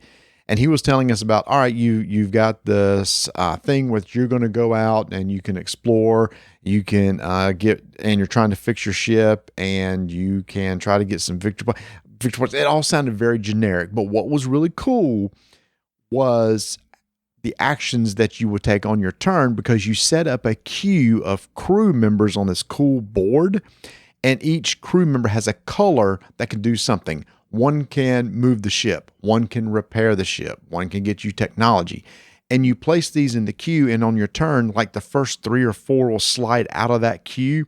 And those are the actions you can take during your turn. And then they go back to the end of the line of the queue for future turns. Now, what is so important about that is as you queue these up, so you place one, someone else places theirs, you go around. And everybody, so basically it's the worker placement of it, but he called it like a deck builder. But so what's important is you need to be thinking ahead of how that queue is going to move on future turns. Because there was 3 rounds, if I remember correctly. No, I think it was more than that. More than that. I'm picturing the board. I think it was 4 rounds? or 5. Okay. So, yeah. So anyway, so you're queuing it. So you need to be thinking about this, because if your ship gets damaged, because you're going to have to fight pirates, it's going to take up some slots. Maybe you got some cargo holds that you need to do. There's all these things that you're going to be able to do. So you need to be thinking how to deal with it. And your crew members can be upgraded so they can they can do things better. Right. Yep. And you got red shirts. So that was important. I kept waiting for him to go that the red shirts were going to die, but they didn't. But you can go on away missions and accomplish things. It's about the victory points. It is about the victory points. But what's really cool is on your turn is that action selection mechanic. And they said the designer was inspired by deck building games. So it almost feels like a deck building style game where you get to use these crew members and then they go back almost like to the bottom of your discard draw deck. But you get to set the order in which they go in. So that's where you got to think, okay, Right. you know, I'm going to put the blue first, then the red, etc. Well, once you use them, they go back in. Right, but the order but so you may want to use them in a certain order to make That's sure what I'm that saying, they're pushed in line. So that's really cool. That's coming out, kind of a midweight game coming out of Essen. Another game coming out of Essen is, now the name just left me. You talking about Deal with the Devil? Deal with the Devil. Yes. He didn't go down to Georgia. He came to Indianapolis. He did. And this is a game that was designed by the same person that did Alchemist. Mm. And he said, this is a heavy Euro game that's app-based and has social deduction. And we went, what? And he explained it and went, okay, yep, that's exactly what it is. So get to the short of it. He finished and looked at us, and I know he saw 4 glossed over eyes. Just like, what did you just tell us for the past 15 minutes? Yep. And he admitted it. It's going to take a couple of plays to understand how it works and what you need to be doing on your turn. I'll admit, I was like, okay, I'm not understanding all that you're saying. Your mouth is moving, but I'm not understanding it. Even though you're telling me, I'm not grasping it. Yeah. So there's really a lot going on in the game, and I don't even know where to begin, so I'm not. But what the really interesting thing is you need 4 players. Yes. You must have 4 players. That's it. No more, no less. 2 of the players are going to be mortals. 1 is going to be the devil. 1's going to be a cultist. The devil is trying to collect soul pieces. The mortals start out with souls, but very few resources. But in the game, they might could sell a piece of their soul and get tons of resources, which they might could use to generate maybe some victory points later on down the road. The cultist is kind of in the middle. He kind of wants the devil to get some souls, but he's also somewhat mortal himself. But everybody's role is secret.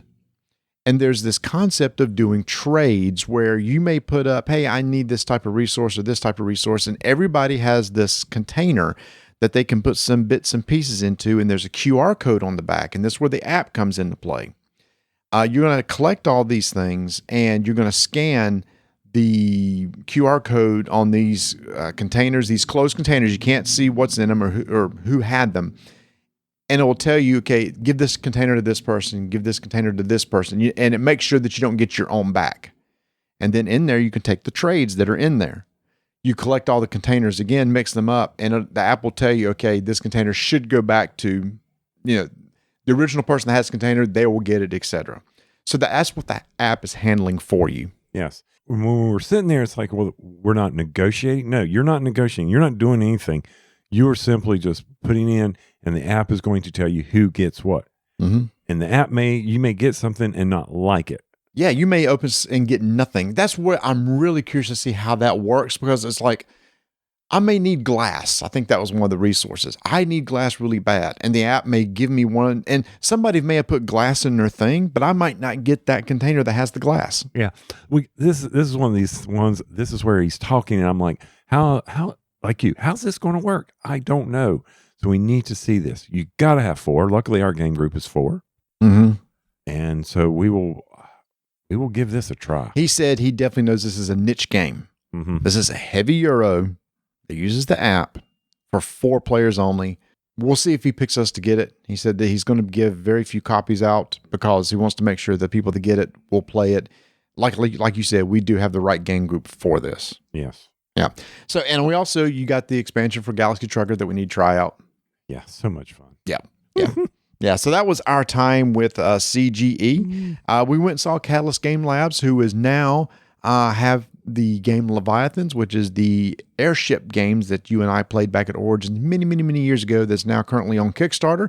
We got an overview of the game, kind of a refresher course, and the game, I think, mechanically is just still as cool as ever of how you move your ships, and especially the combat. Yes. I still have a problem with something. What's that? Strategically, when a ship is, I know you got your broadside cannons firing, and they're all firing. I understand that.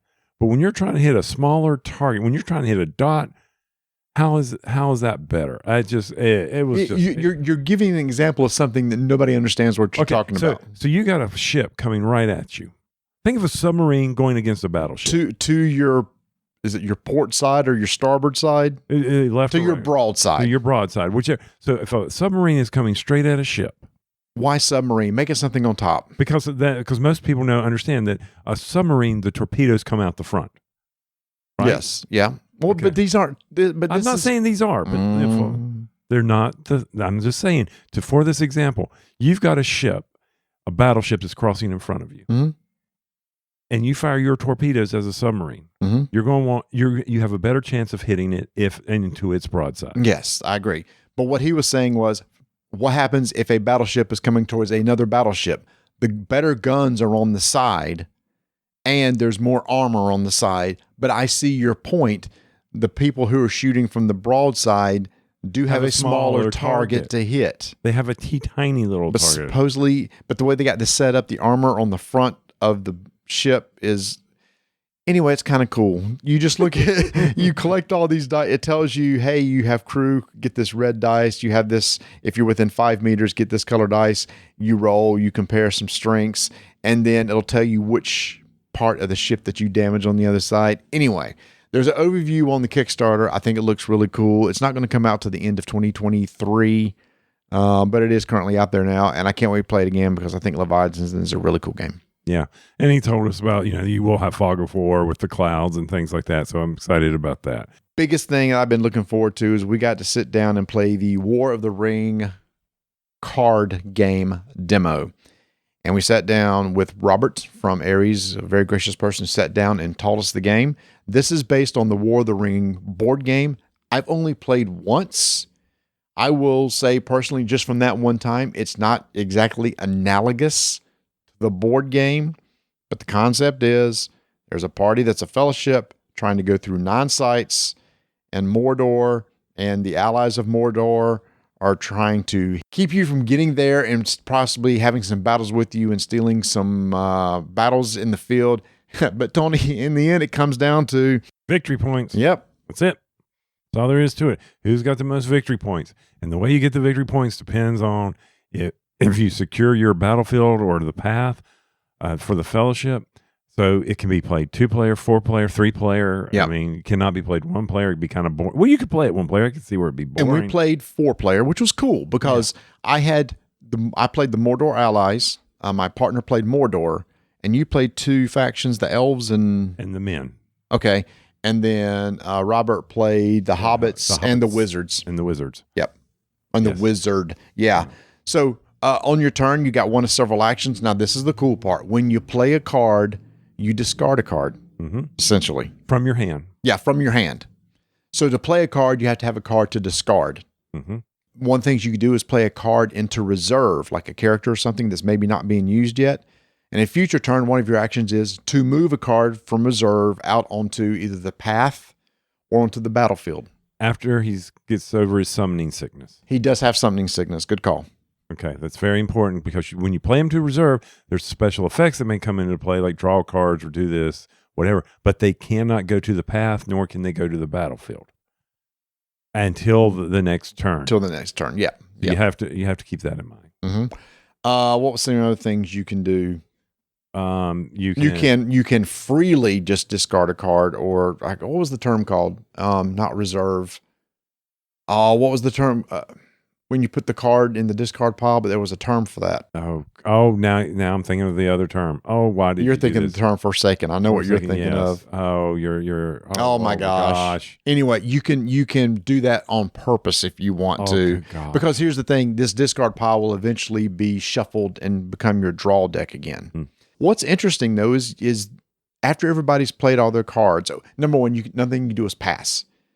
If you have 2 cards or less. Typically, you can break those rules, then you can just pass. And if everybody consecutively passes, you resolve the battle. There's a battle on the battlefield. Whoever wins the battle, you count up the strengths, will get that battlefield card, which has victory points. The other thing is the path. This is cool. If you're the freeze players, and you have more strength than the Mordor, or the freeze people. Are you saying freeze? Frees. freeze people. Is that what they called them in the books? Oh, okay. I would never. I don't know. I would call them just the free people. Yeah. Anyway, it's late. Okay. So if they have higher strength than Mordor, they get that path card, which also has a victory point value on it. But if the strength of Mordor is higher, they score points that are equal to the difference between their strength and the freeze people's strength. There's the ending conditions. The biggest one is if you go all the way to path 9, then the game ends. Sum it up. Most points wins. Most points wins. But when you're battling, it's not like you battle and your players come back with wounds. This is the part that I think you weren't crazy about, but I guess you just have to get used to. Well, I need to understand it. It needs to be more strategic. After a battle, the players are wiped from the game, forsaken. They're gone. They're out of here. They're expelled. They're eliminated. I'm just going to use the term Robert used. Yeah, that's fine. So my cards were saying forsaken, but that's okay. He said when you forsake something, what you have to do, eliminate it from the card game. From either your reserve pile, that other pile, the discard pile, which is not called discard pile, or your draw pile. No, you can't go. It's either from your reserves or from your front line or from the top of your deck. Oh, I thought you could also do it from the other one. Okay. No. All right. So my bad. No. Anyway, what's weird is you get Aragorn into play. Yes. You assign him to a battle. Battle resolves. Boom. He's out of the game. And if I didn't have Strider out, that card's now gone from me too. Right. So that is really interesting of when do you want to commit characters to the field for combat, because they will be gone. And this is the part where they say it has a War of the Ring board game feel, is the Mordor side gets to draw way more cards each round than what the other people do. So we always have more access to resources, but it didn't seem to hurt because actually you guys won. Oh, we did? Well, we didn't go the full 9 rounds. Well, we didn't, but it was tight. Yeah. It was extremely close. It was very tough for us to get, even though we had more cards in our hand to play with. But I think y'all would have, because at the end, and this is where the learning of the game comes in, I had no more people, because even the people in reserve, they can only go to certain paths, or they can only go to certain battles as long as they meet the conditions, either the elves or the wizards. There's symbols on the cards that allow you to know when and where they can go.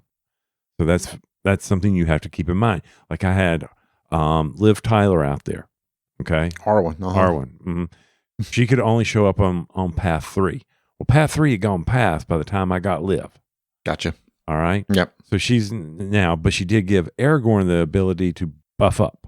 Mm-hmm. So that was important. So whenever I finally got Aragorn out, then I was able Aragon. Oh, it was Gon. Gorn, Gorn. Okay. We're going to Google that. Freeze people. Freeze people. Oh, Lord. So anyway, I was like, okay, so you need to keep that in mind. That's all part of this game, that only certain ones can go to certain paths, can only do certain battles. That's interesting. I forgot about that. That part is cool, though. Yeah, I mean, it's very strategic from that standpoint. There's some characters that won't show up till later on the pass because they didn't. Weren't there. The Ents don't come into like path 5 or 6. Right. Faramir for me didn't show up until 7. So I'm sitting there thinking, okay, well, this is good to know. I need to plan accordingly for this. Boromir, he immediately died for me. That was very thematic. So a bunch of arrows to him, and I think it'll be very interesting for a 2-player game, because each deck is 30. And when you combine them, it's going to be up to 60. Okay. I'm putting the S in the wrong place. It's free peoples. Thank you. Freeze people. It's free peoples. Y'all, it's late. Oh, okay. I am so sorry. So somebody's getting ready. Somebody was already typing the email. $5. Oh, he caught it. Free peoples. The free peoples, yeah. So this game is currently on pre-order. What do you think? Well, it's Lord of the Rings, so I'm going to enjoy it regardless. Mm-hmm. I want to know what 2 players. 2 players, so you play all of one side or all the other. And in 3-player, which one was it? Somebody plays Mordor and Mordor allies together. Yes. Okay. And then the other 2 cards are split. I enjoyed playing it. I enjoyed seeing some of the ways of doing my group that I got to play. I was forsaking, expelling, eliminating these cards from the game. And I was like, okay, that was very costly. because in order for me to play a card, I had to already discard a card, and then to use it, I had to then forsake these cards to get other actions. I was like, dang, my forsake was bigger than my normal draw pile with my discard. So it is a very interesting game from a resource management, which is your card hand, which you said is very much like Marvel, and I haven't played Marvel in forever. Yeah. Well, no, I said it's like Marvel Champions if the cost to play a card was 1. Okay. Because you discard cards from your hand based on the cost of the card. I said it's like every card is value 1, and you must discard a card to do that. So yeah, pre-order now. It comes out later this year. Excited about that. Now, of course, during this entire time, I had just been contacted by my son that my septic alarm was going off, meaning there was a high-level alarm going off in my septic tank, which now I'm freaking out because I don't want sewage spilling all over the tank. So during all this, I'm trying to text him, hey, take the lid off the cover. Is the pump running? Go check the circuit breaker. Is the float working? Put it in auto, put it in manual. He said it's running. Is there water pumping? No. My dad goes over there. He looks at the distribution box.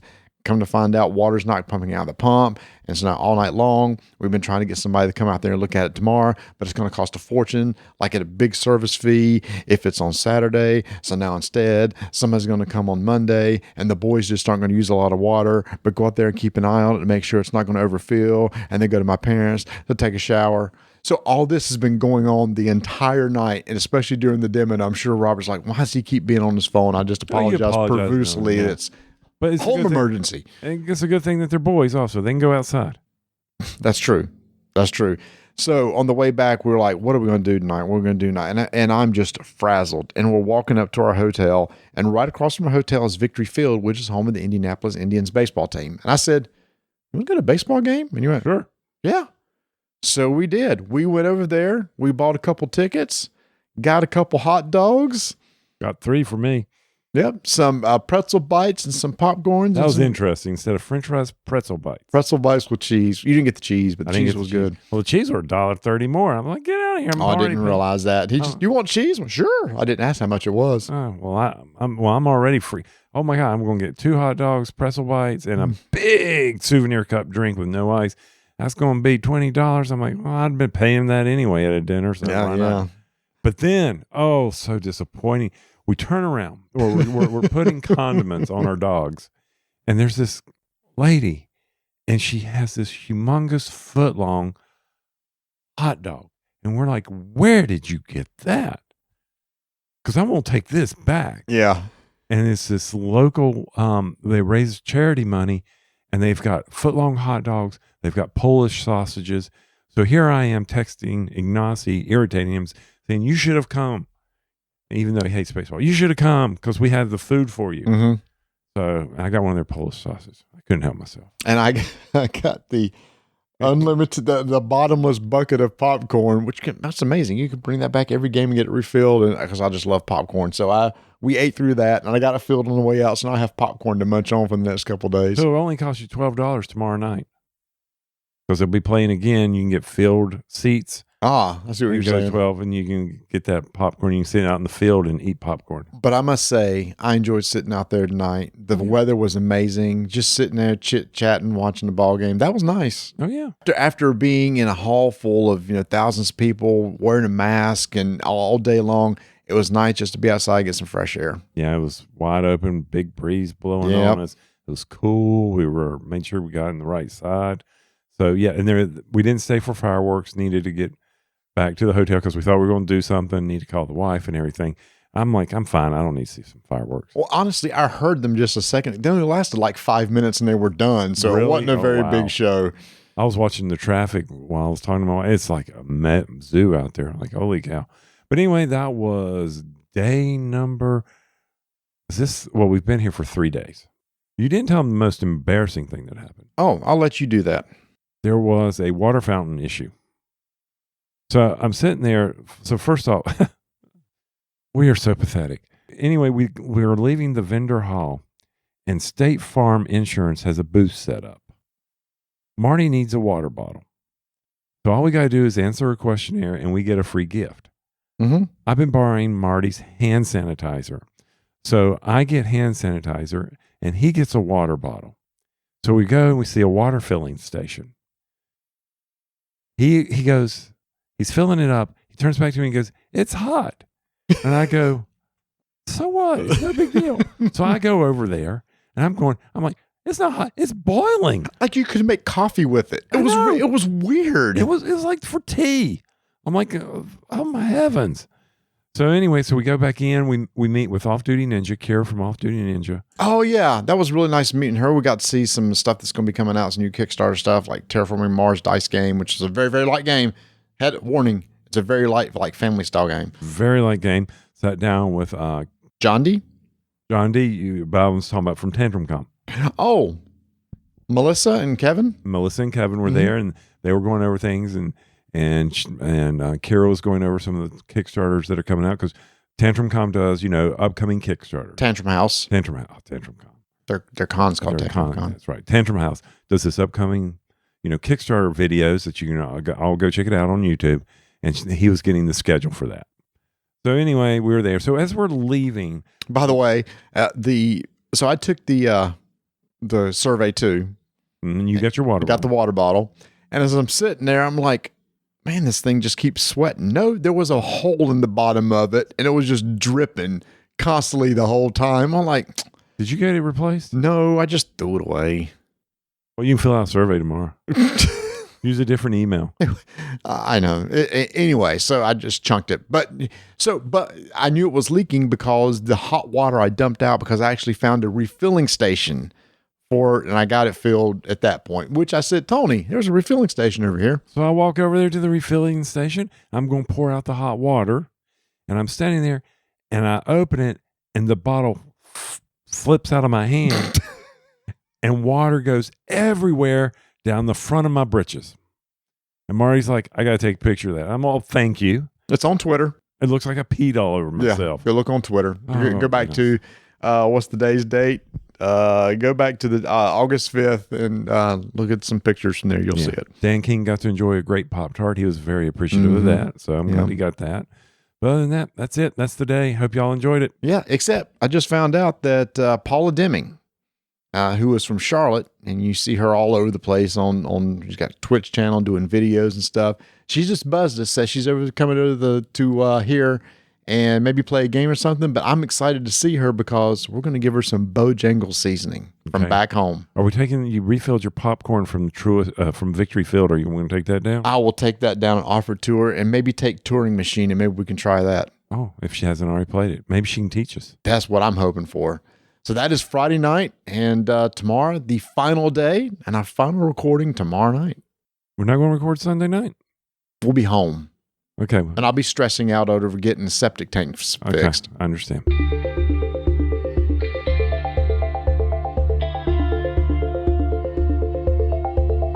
Hey, everybody, I just noticed on miniaturemarket.com, they've already put up pre-ordered Gen Con games. So these games that are announced here and coming out soon, you can go ahead and get on there and start pre-ordering them now, and they're dirt cheap.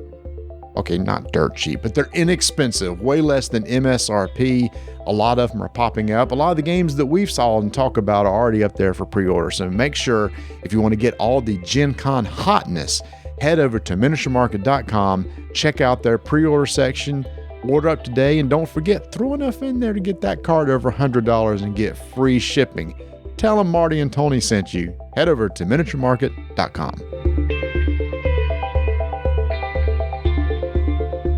SATURDAY night. SATURDAY night. Bay City Rollers. Yes, it was. Which is where our discussion will begin, because it's not the morning of Saturday that we begin our discussion. It's early morning of Saturday, because last night after our recording, we went downstairs and met Paula Deming. Mm-hmm. You may know her from her YouTube channel. Was it Things Get Dicey? And Sam, who was with her from Lord of the Boards, which is really cool seeing him in person for the first time. And I played some online games with him and stuff. You know how all these celebs, they don't look the same when you see them in person. Sure. And that's Paula. I'm like, yeah, you're Paula. I see that now, Okay. So I was like, well, that's cool. It was just hometown girl. Yeah, it was. So for those who don't know, Paula is from Charlotte, North Carolina, which is where we're from.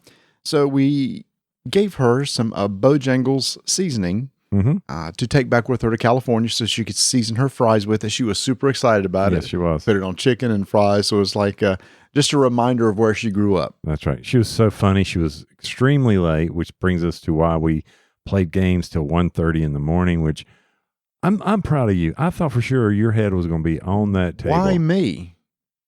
Because I stay up till midnight every night. Oh, okay.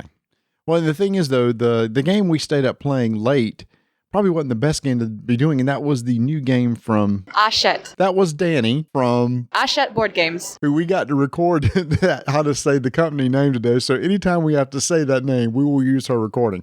And we had an interview with her today, so you'll be hearing Danny a lot. Turing Machine, which was one of the hot games from Gen Con, which was designed by the same team that did Decrypto. Mm-hmm. And this is a straight competitive deduction game. Whole goal of the game is to guess a 3-digit code. The digits range from 1 to 5. Yes.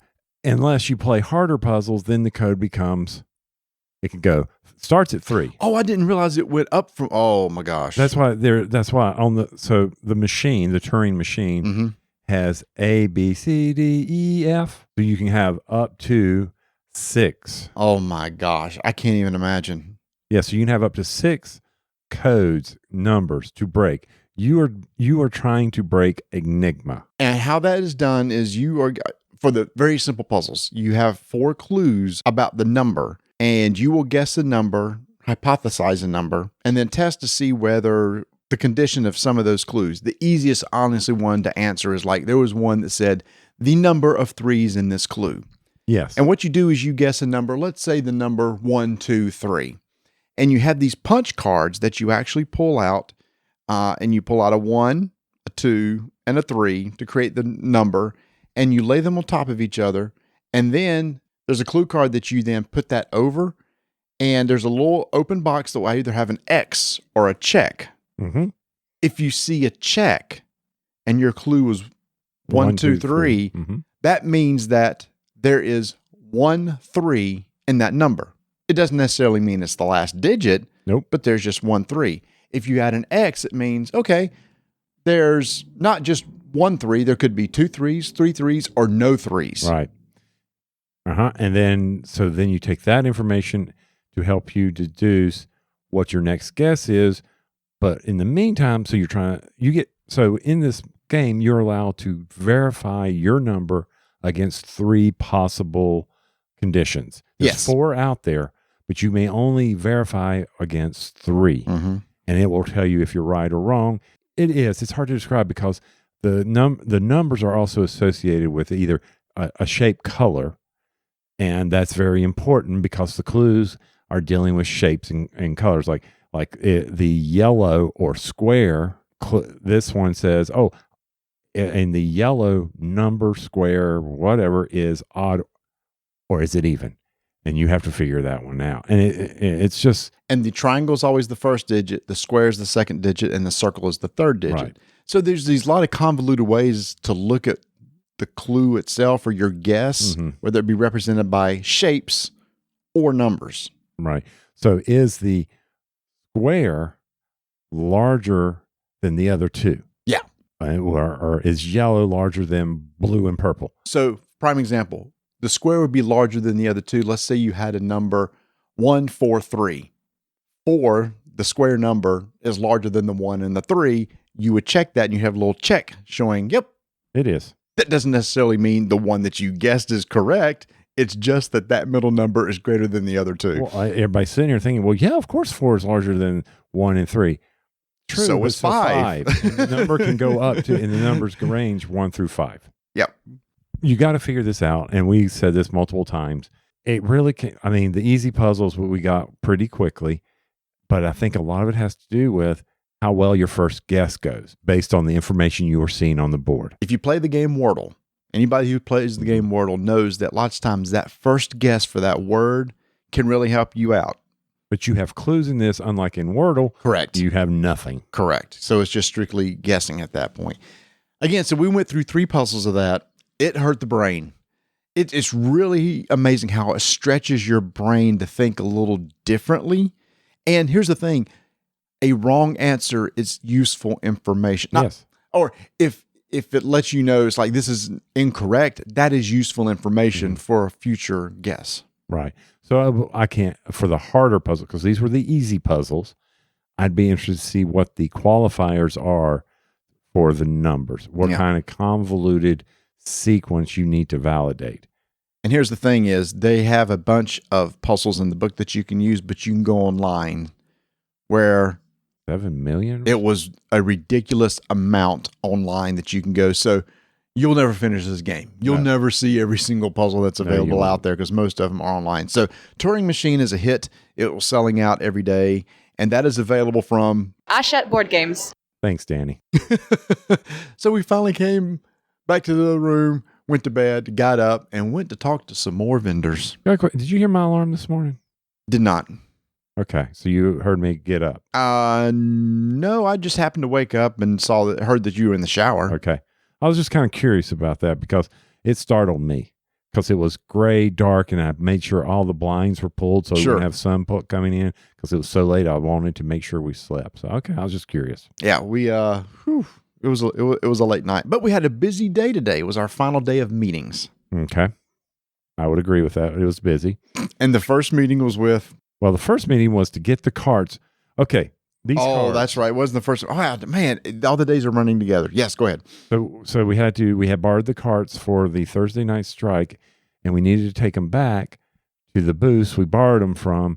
And because we got started late, we had to get flying through the halls, and we knew it was Saturday, but we got that handled, and except for the bags. And then as we were walking along, we were handing out bags to people. All right. Is just people just racing up and down the roads outside of our hotel? It's always been, when we dinner tonight, we were able to have dinner with Mr. Bonacore, but he was mentioning that people like to hear their engines in these echoing towns. It's ridiculous. So if y'all, I don't know if y'all are hearing that in the background. If you are, that's what it is. We're on the 4th floor of a hotel and it's just really loud. Okay. Anyway, sorry. So anyway, we make it over there. But we had an early morning meeting that we set up late at night.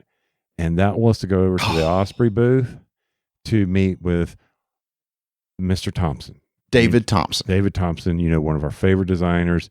And of course, and Undaunted Stalingrad. He was showing us what was different about this game. Initially, this game was going to be a legacy game.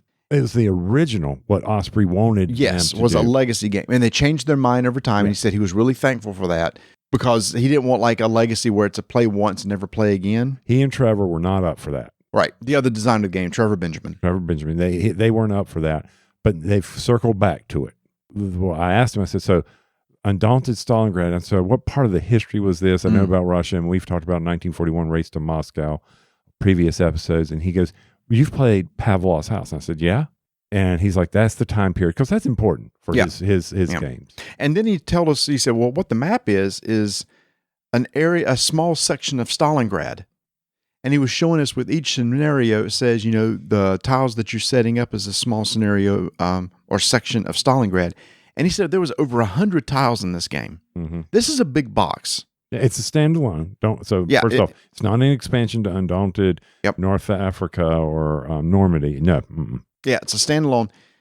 Each scenario, you're going to set up basically what looks like a section of the city. But what is really interesting is the Germans now have bombers.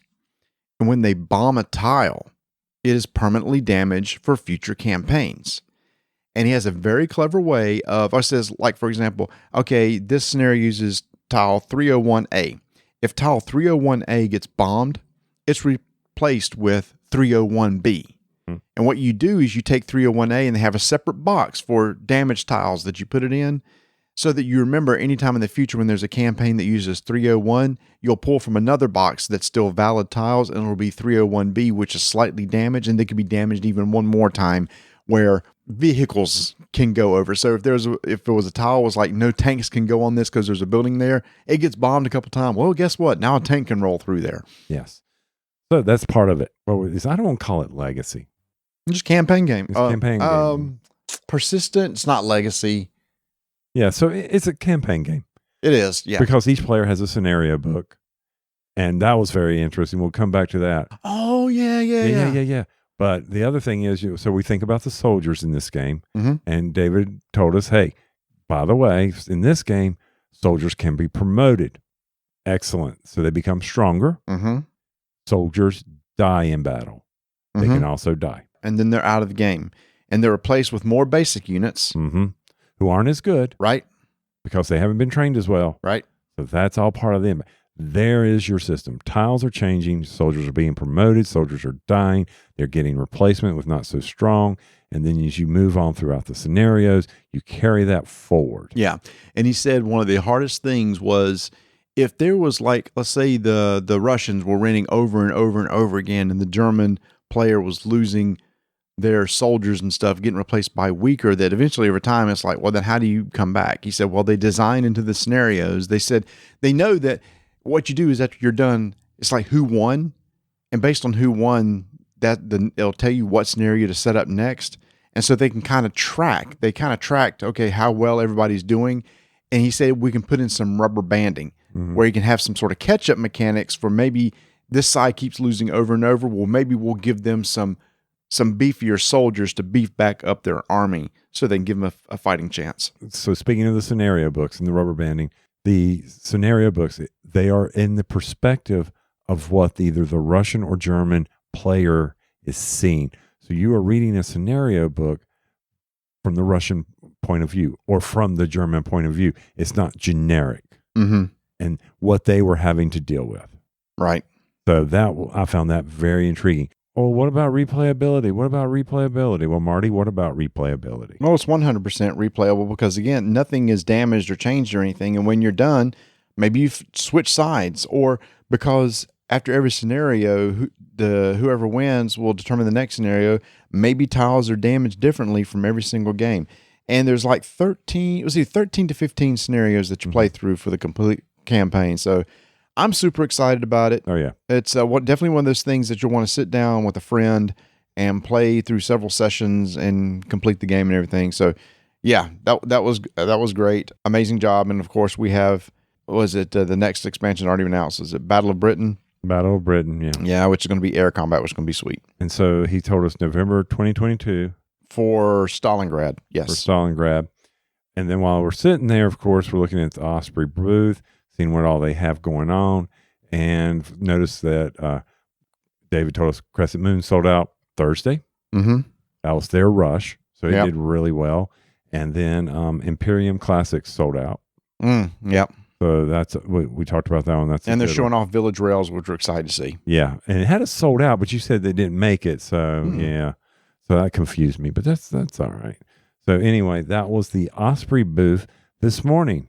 From there, we have to rush over to the Ultra Pro booth and do our due diligence. Yeah, our meet and greet for 3 hours. So for 10 hours, from 10 to 1, we're sitting there talking to people. And thanks to everybody who came by. They were sporting their RDTN shirt. We gave away some moon pies. We took some pictures. Ultra Pro was like, whoa, people are actually coming by to see y'all. I know, what's going on? I think they were kind of surprised by, well, look, people are coming to see these guys. They gave us a copy of Ascension Tactics, which we punched. And right as we got there, two people who listened to the show. That's so embarrassing. I came by and said, hey, we like to play. And we said, okay, let's sit down and play. And it was just, people were coming up and wanting to talk and everything. And they're probably like, oh, would you guys just sit down and teach us the rules? And of course, Tony had to refresh himself on the rules to relearn the rules. They probably regretted sitting there for a lot longer than what they probably needed to. I know I would have.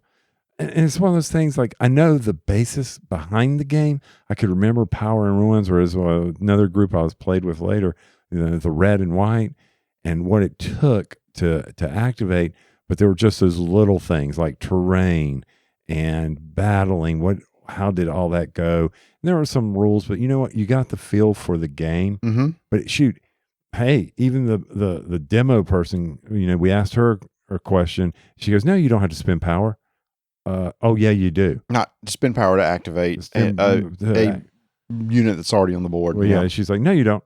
Oh, yeah, you do. Yeah, you do. So we got that all straight. But anyway, thank you so much for everybody that came out. Thank you so much to Ultra Pro for setting this up for us. It was really cool just sitting there and hanging out and saying hey to people as they came by. It really meant a lot to us. Yeah, threw a bunch of moon pies at people, gave some pins out. Yep. Some people got some squishies.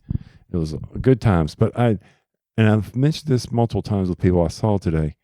While we're sitting there, we're at the front of the hall. Yeah. It wasn't crowded. Nope. And I heard today from somebody, another person I'll talk to later, who talked to some of the Gen Con people, and they said they probably guessed about 50,000 unique tickets were sold. And in 2019, right before the pandemic, it was over 75,000 people that attended.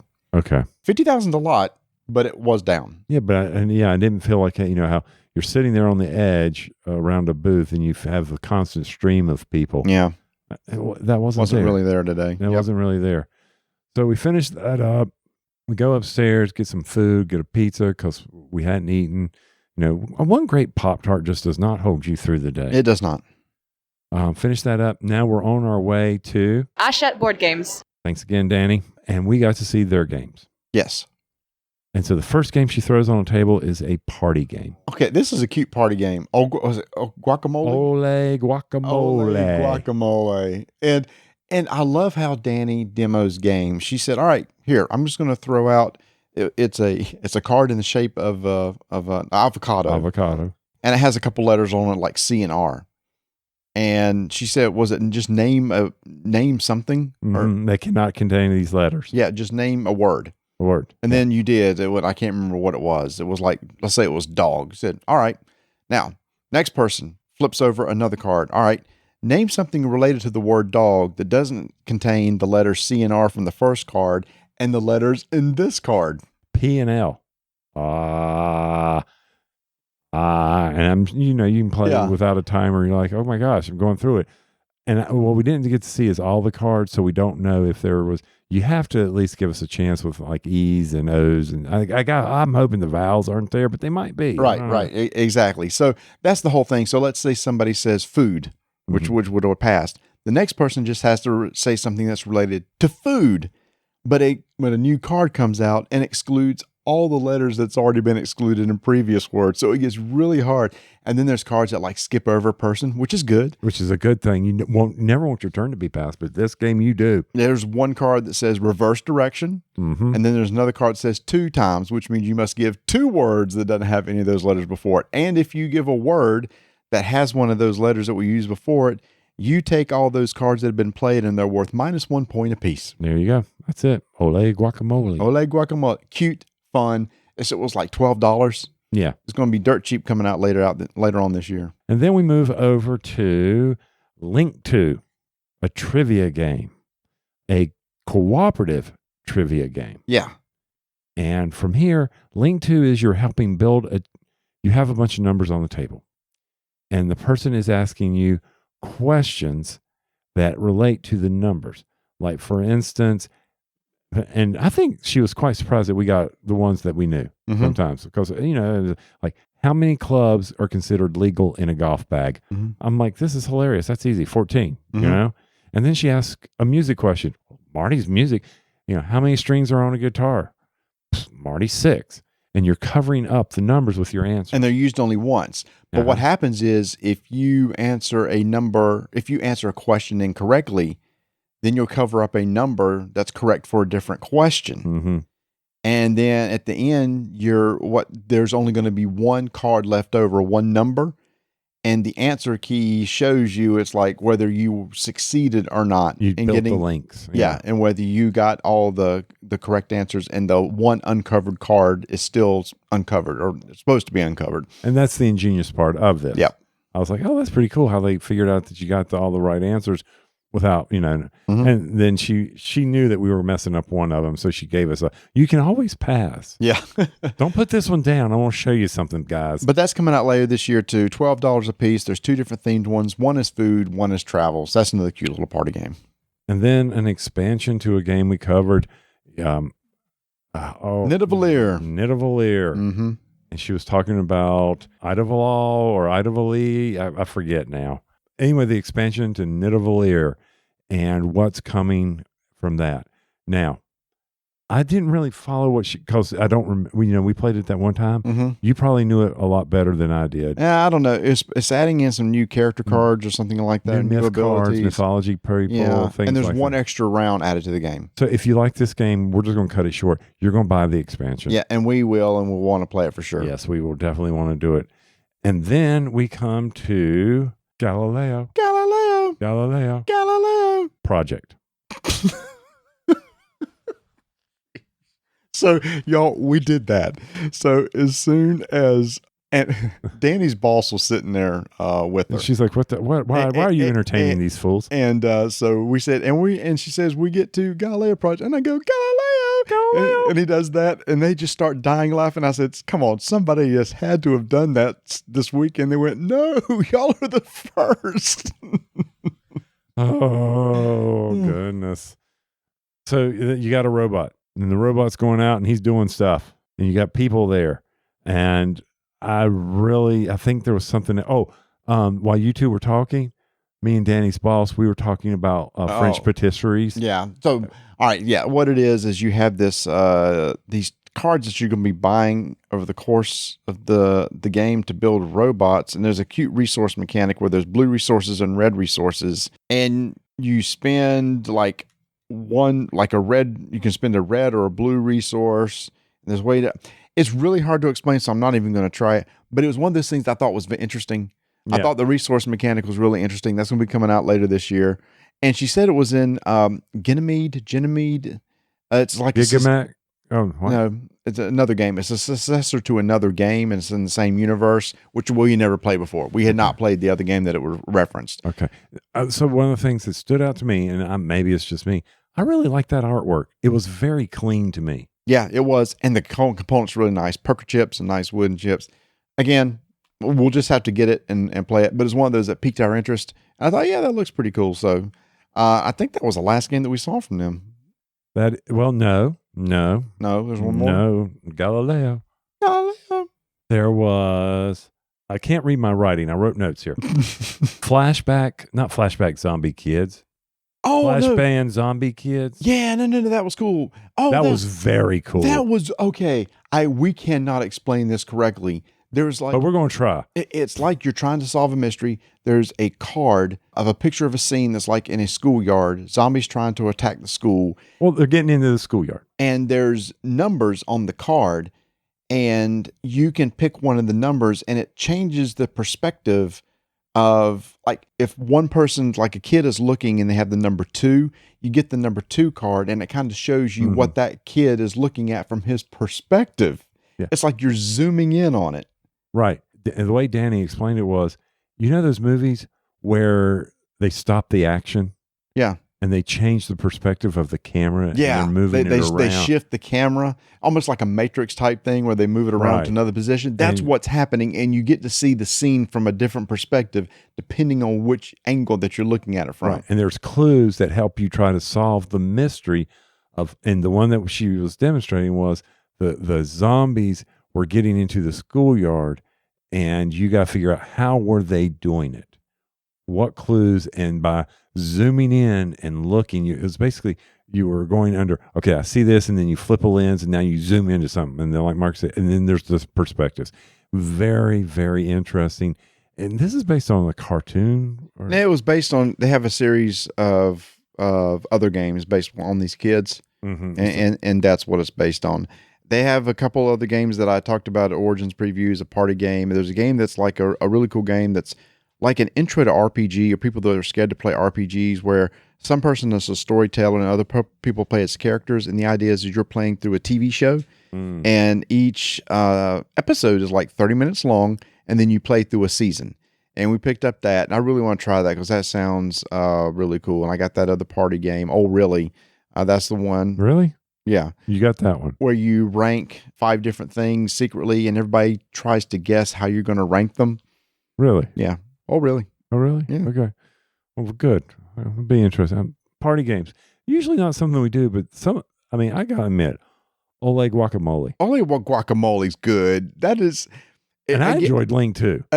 Again, holidays, just little get-togethers. It's good to have those sort of things in the back. So once again, Thank you, Danny. She's always amazing. And thank you for saying Not our shit, our shit. so that we never have to say it again. We're going to use that to death because we got some games we got to talk about with them after we play them. Next stop on the Magical Mystery Music Tour was over to Floodgate Games. Oh, wait a minute. There was one more. There was one more. Hold On on. our way over there, we stopped by Renegade Games, saw our favorite person over there, Sarah Erickson. Oh, and she is. Tony. We were dancing on the floor. We were all dancing. We were having a big time. Tony sheepishly said, I would really love to check out that My Little Pony, Got me a My Little Pony game. My Little Pony, a deck building game. So we got My Little Pony. I really wanted to play it tonight. We ran out of time, but he's got me jonesing to want to play that thing. So It cost me 2 moon pies. So it did. We gave her 2 moon. We had to sweeten the pot. We gave her 2 moon pies, and she gave us a copy of My Little Pony, the deck builder game. So we can't wait to talk about it. I'm so excited for this. I don't know.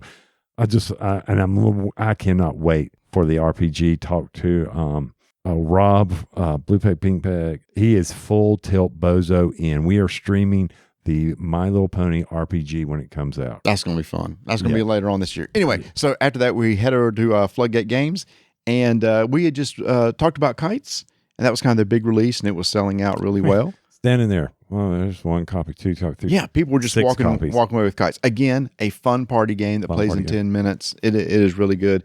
And they got their Sagrada Kickstarter that's going to be happening soon. It's a legacy game. Yes. Looking forward to that. I mean, that's going to be a good one for me and Donna to play 2-player. And then, of course, Glory has come out. Donna and I are going to talk about that on a later show. Mm-hmm. A lot of people are saying, I enjoyed the fact as I was going through it, I think this is going to be one of those expansions that I add to the game that when after people know how to play, I will not remove it. Right. So very excited for that. And of course, after we went to Floodgate, it was time to move forth and conquer Chip Theory Games. Yes. Where I hope you wrote the name of this. Name it Hippopotamus? Hippopotamus. It doesn't matter. Hoplomachus, Hoplomachus. Hold on. Victorum. It is a solo game based in that universe where you're playing as a hero that's going out on an adventure in order to try to conquer basically a main villain. Mm-hmm. But it was really, really cool in how it worked. I wasn't at first interested in the solo game, but you're traveling around a map and you can do these sporting events where you can try to level up your characters, get people to help fight for you, fight against monsters, strengthening your player to be able to go and fight the big bad. And when you go into combat, you use the poker chips and you move around on a hex board, and you got dice combat, and the dice can be upgraded over the course of the game. It actually sounded kind of cool. It sounded really cool. And it's Hoplomachus. Hoplomachus. Sounds good to me. So it's Vesuvius. I believe it's Vesuvius, and you're battling the bad people there, and they're going to blow up the world. Oh, it's Pluto. Pluto, and Pluto's going to blow up the world, something like that. So he's sending his minions or scions or something like and that. And as time is progressing, if you don't get there, he's going to do it. So you've got to go battle the minions. Typical Chip Theory production, amazing game. Mats, chips, all that whole thing. Very simple, very easy to follow through. As far as the battle goes, he walked us through the flow chart on the. Was it a flow chart? No, but it was a step by step. You do this, you do this, you do this. You go to the battles, you travel, you go either going to go do a sports or you're going to battle till the death. And I mean, just walking through it. So you're rebuilding your group. So a legacy style game, campaign style game. And eventually over time, you will get to the point. It's a solo where you're right. You're building up the armies. You're building up your team. Meanwhile, more and more bad things are going into the bag that you're pulling. So unreal. So it's always going to be a battle between things. That's what you're doing. And also they have a remastered version coming out of the full multiplayer game, which is going to be like a 4-player game. And they've tweaked the rules and that. I'm looking forward to that too. Yes, that was incredible itself. But then the question got dropped while I was sitting there. You had to leave by the Brothers Murph. Yep. And they go, so how's this Elder Scrolls thing coming? I perked up. I started paying attention. I'm like, what? Huh? Elder Scrolls? What? So I had forgotten that they had gotten that license. I knew that I forget which company has already done the miniature game of it. Was it Modifius? May have been Or something like that, yeah. something like that. This is based on Elder Scrolls Online. Mm-hmm. So I'm going to get to play in the Elder Scrolls world a cooperative chip theory game, being able to do their systems and deal with Quest of Elder Scrolls, being able to live out. And everybody's sitting there, well, why don't you just go play it online?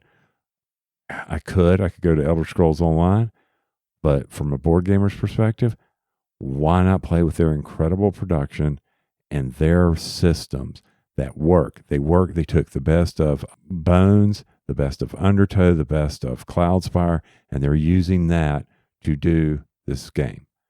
More to come on that. They will be able to talk more about it as Bethesda releases them to do so. Mm-hmm. That was it. But just hearing that it is a reality was excitement enough. And I think Kickstarter's coming, or crowdfunding's coming. The end of this year, possibly the beginning of next year. It all depends on Bethesda. So we need to save up our money. Yeah, it's a piggy bank thing. We don't have to be putting it in there. So RDTN, be sure to go out to buy me a coffee. Buy me a moon pie. Buy me a moon pie. Support us just for this game. So It's I like, can go. I'm not buying you. People are like, I'm not buying you a game. I'll buy it myself, you fools. I said we would support you to support your cost for the server and all that sort of thing, but we ain't buying you no game. But you know that this is going to go. This is one that when it goes to crowdfunding, that depending on what system it is, you put your dollar in just so you can get onto it at the end, because you know the stretch goals are going to be ridiculous. Yeah. Now, we did talk a little bit, and I brought it up. I said, your Skyrim players are going to be all, where's my models? Where's this? Where's that? And we're like, well, the fans of Chip Theory games are going to come to your defense and say, you need to play this just for the great games that Chip Theory puts out. Yep. So that was Chip Theory, and then you went to Pegasus Spiele to see some of the games. I mean, we'd already talked a lot about the games they already featured here. They have the game, the re-theme of the game was Mombasa, and they rethemed it to a sci-fi game. However, it didn't make it out in time, but it will be out over the next several weeks. So yeah, talk to them. It's always great seeing Beth from over there. Love Beth to death. She's an amazing person. And I told her, we said we've covered everything of theirs except Carnegie. I was told the other day I was saying it incorrectly. We have that, so just need to get it to the table. She says, no, I understand. That's a heavier game. There's a little bit more to getting that one to the table, so we still need to get that one out there. Mombasa. Say it again. Ooh. I know it's Mufasa, but I see what you did there. Okay. Galileo. Magnifico. And then the last thing I did, I went over to Justin Gary's. You got sucker punched. I got sucker punched and bought me some Solforge Fusion, which is a 2-player card game. Oh, heaven forbid we play a 2-player card game. That has randomly generated decks, much like Keyforge. So good. Except what's different is that 2 decks are merged together, and that the cards are upgradable. Anytime you play a card, there's a level 2 and level 3 of that card. When you play a card, you immediately take the level 2 of that card and put it in your discard pile. When you play level 2 of a card, you immediately take it and put the level 3 of that card in your discard pile, because when it goes out on the table and it's destroyed, it's removed from the game, but the higher level cards in your discard card pile are ready to be shuffled back in after you go through your deck. And you can always get rid of a card if you want, if your lanes are full. Mm-hmm. It has lane-based combat. Yes, there's 5 lanes. You put a monster into a lane and you'll attack the monster across the other side. You're trying to knock down the other person's life points down to 50. But there's so much more going on to that, because after you go through 3 draws of your deck, you move to the next phase of your game where your hero gets a little bit stronger. And after 4 phases, the game just ends, and whoever has the most life left is the one that wins the game. So it actually has a built-in time clock. It's kind of cool. It is cool. First off, Justin Gary, and I'm like, okay, and Richard Garfield. So interesting collaboration. I did notice on the art, a lot of it looks like Shades of Infinity.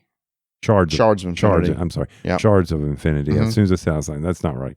Shards of Infinity. I was like, is that the bear from the Shards? Because I had this bear, this root bear or something. Root bear. Get it? Yeah, I got it. I think. Okay, I just want to make sure. Or is it too late? I'm not sure I got it. Okay, so that was Solforge, and I before I got over to you, I stopped by Thunderworks game Yep. to see Tim, and I tried to sell 10 penny parks to somebody. I wonder if the booth people, when I do that, if they just look at me like, "Shut up." I don't know. You do it a lot. I love doing it. You kept trying to sell stuff. Where are you at today? Where was I? Were you a renegade? Who was it you were selling for? And A restoration. I was selling Stop Thief. that's right. And Suzanne was like, "What is he doing? Shut him up. Make him stop." But I'm trying to give him that feel, give him that good. Oh, that's a good vibration right there. And then 10 penny parks. I was trying to get her to understand that game when we played it, it was tight. I mean, it was at the end and in the victory points. It was a tight game, and so it's a game of great strategy, something you need to know. Hey, I sold some games over at Portal Booth. You I did. can do this. You did. I got this down. I will say, I think it's the first time we've ever been lying down in a bed and recording a podcast. Separate beds, by the way. Yes, thank you. So it's kind of weird. Just letting you lie on my back, holding the mic up to my mouth. Just chilling. Interesting picture. So other than, I don't know if you want to tell them about dinner. Oh, yeah. You do? We got a Why? special invite to go out and hang out with a surprise birthday party for Rob from Blue Peg Pink Peg. Christina set this up. So there was a group of people of about, I don't know, maybe 12 to 14 people just coming out and having a good time. We went to Raskeller, which is a local German restaurant. Had a good time hanging out with them and David Waybright and Man vs. Meeple, Stephen Bonacore, Travis from Queen Games, and Connor from Inside Up Games, and a lot of their crew and everything. It was a good time. And they screwed up and forgot us. So, yeah, old people eating really late. I mean, they were into my second supper by the time I got my food. All right. So that's Just saying. That's so tomorrow we'll be heading home. Don't have to record. No more meetings. So I can't wait because I actually liked on Sunday. I'm just going to walk around, look at stuff that I did not get to see. Maybe there's a hidden gem out there that I didn't see. I like going to the artist alley and looking there. I like looking at a lot of the craft booths. I may pick up a t-shirt. I saw a sweet Metroid Samus t-shirt. Oh, good gosh. That I may be picking up. Maybe get some family gifts or something like that. I don't know. So I'm looking forward tomorrow to just walking around chilling before we hop on the plane and get back. I'm going to go play Brazil. There you go. You can demo it again. Oh, there were some small booths I want to go check out for some very interesting looking games. Sure. Yeah. That's a good time yeah, to do you're it. on your own. I'm on my own. We're going to meander around, chilling out, going over to Portal, seeing what's left over there. Just make sure that we get over there before Ignacy leaves. That's the big thing. Yep. He leaves around 10 o'clock. I want to make sure I want to tell him bye because he's been in the States for like 6 weeks. He'll be heading back home. And he is so excited. So I hope y'all enjoyed our little discussion past four. It went longer than 90 minutes. Unfortunately, we didn't keep it to 20 minutes per segment. I mean, this one looking at, oh my gosh, this one was just 42 minutes by itself. Oh my gosh. Can we break these up into two parts? So part one, part Gen Con 1. This is a longer one. So anyway, we hope that if you weren't able to make it to Gen Con, that you could live vicariously a little bit through us and hear about some of the great things that we got to see. Some great games that are going to be coming out. It was exciting. It's been 3 years since we've been here. Missed it, and I enjoyed it. And I enjoyed seeing so many people that I hadn't seen in years and seeing a lot of people that listen to the show, and just great hanging out with all of them. And it was just a fantastic time. And of course, the reigning champion of Dice in a Bowl. Whatever, keep rolling dice. And taking names, baby. Dice in a Bowl. Bunch of freaking cheaters.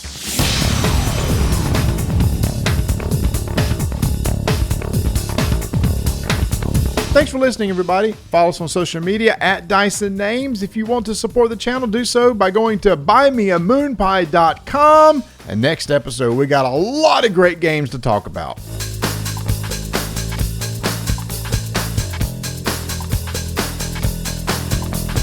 So our good buddy Ben, who's on the Discord, he takes care of all the events on our Discord channel, gave me the great dad joke for the stinger. All right, here we go. All right. Tell me. Why do the Norway battleships have UPC codes? Why do the Norway battleships have UPC codes? Okay, I don't know. So they're Scandinavia. Thank you.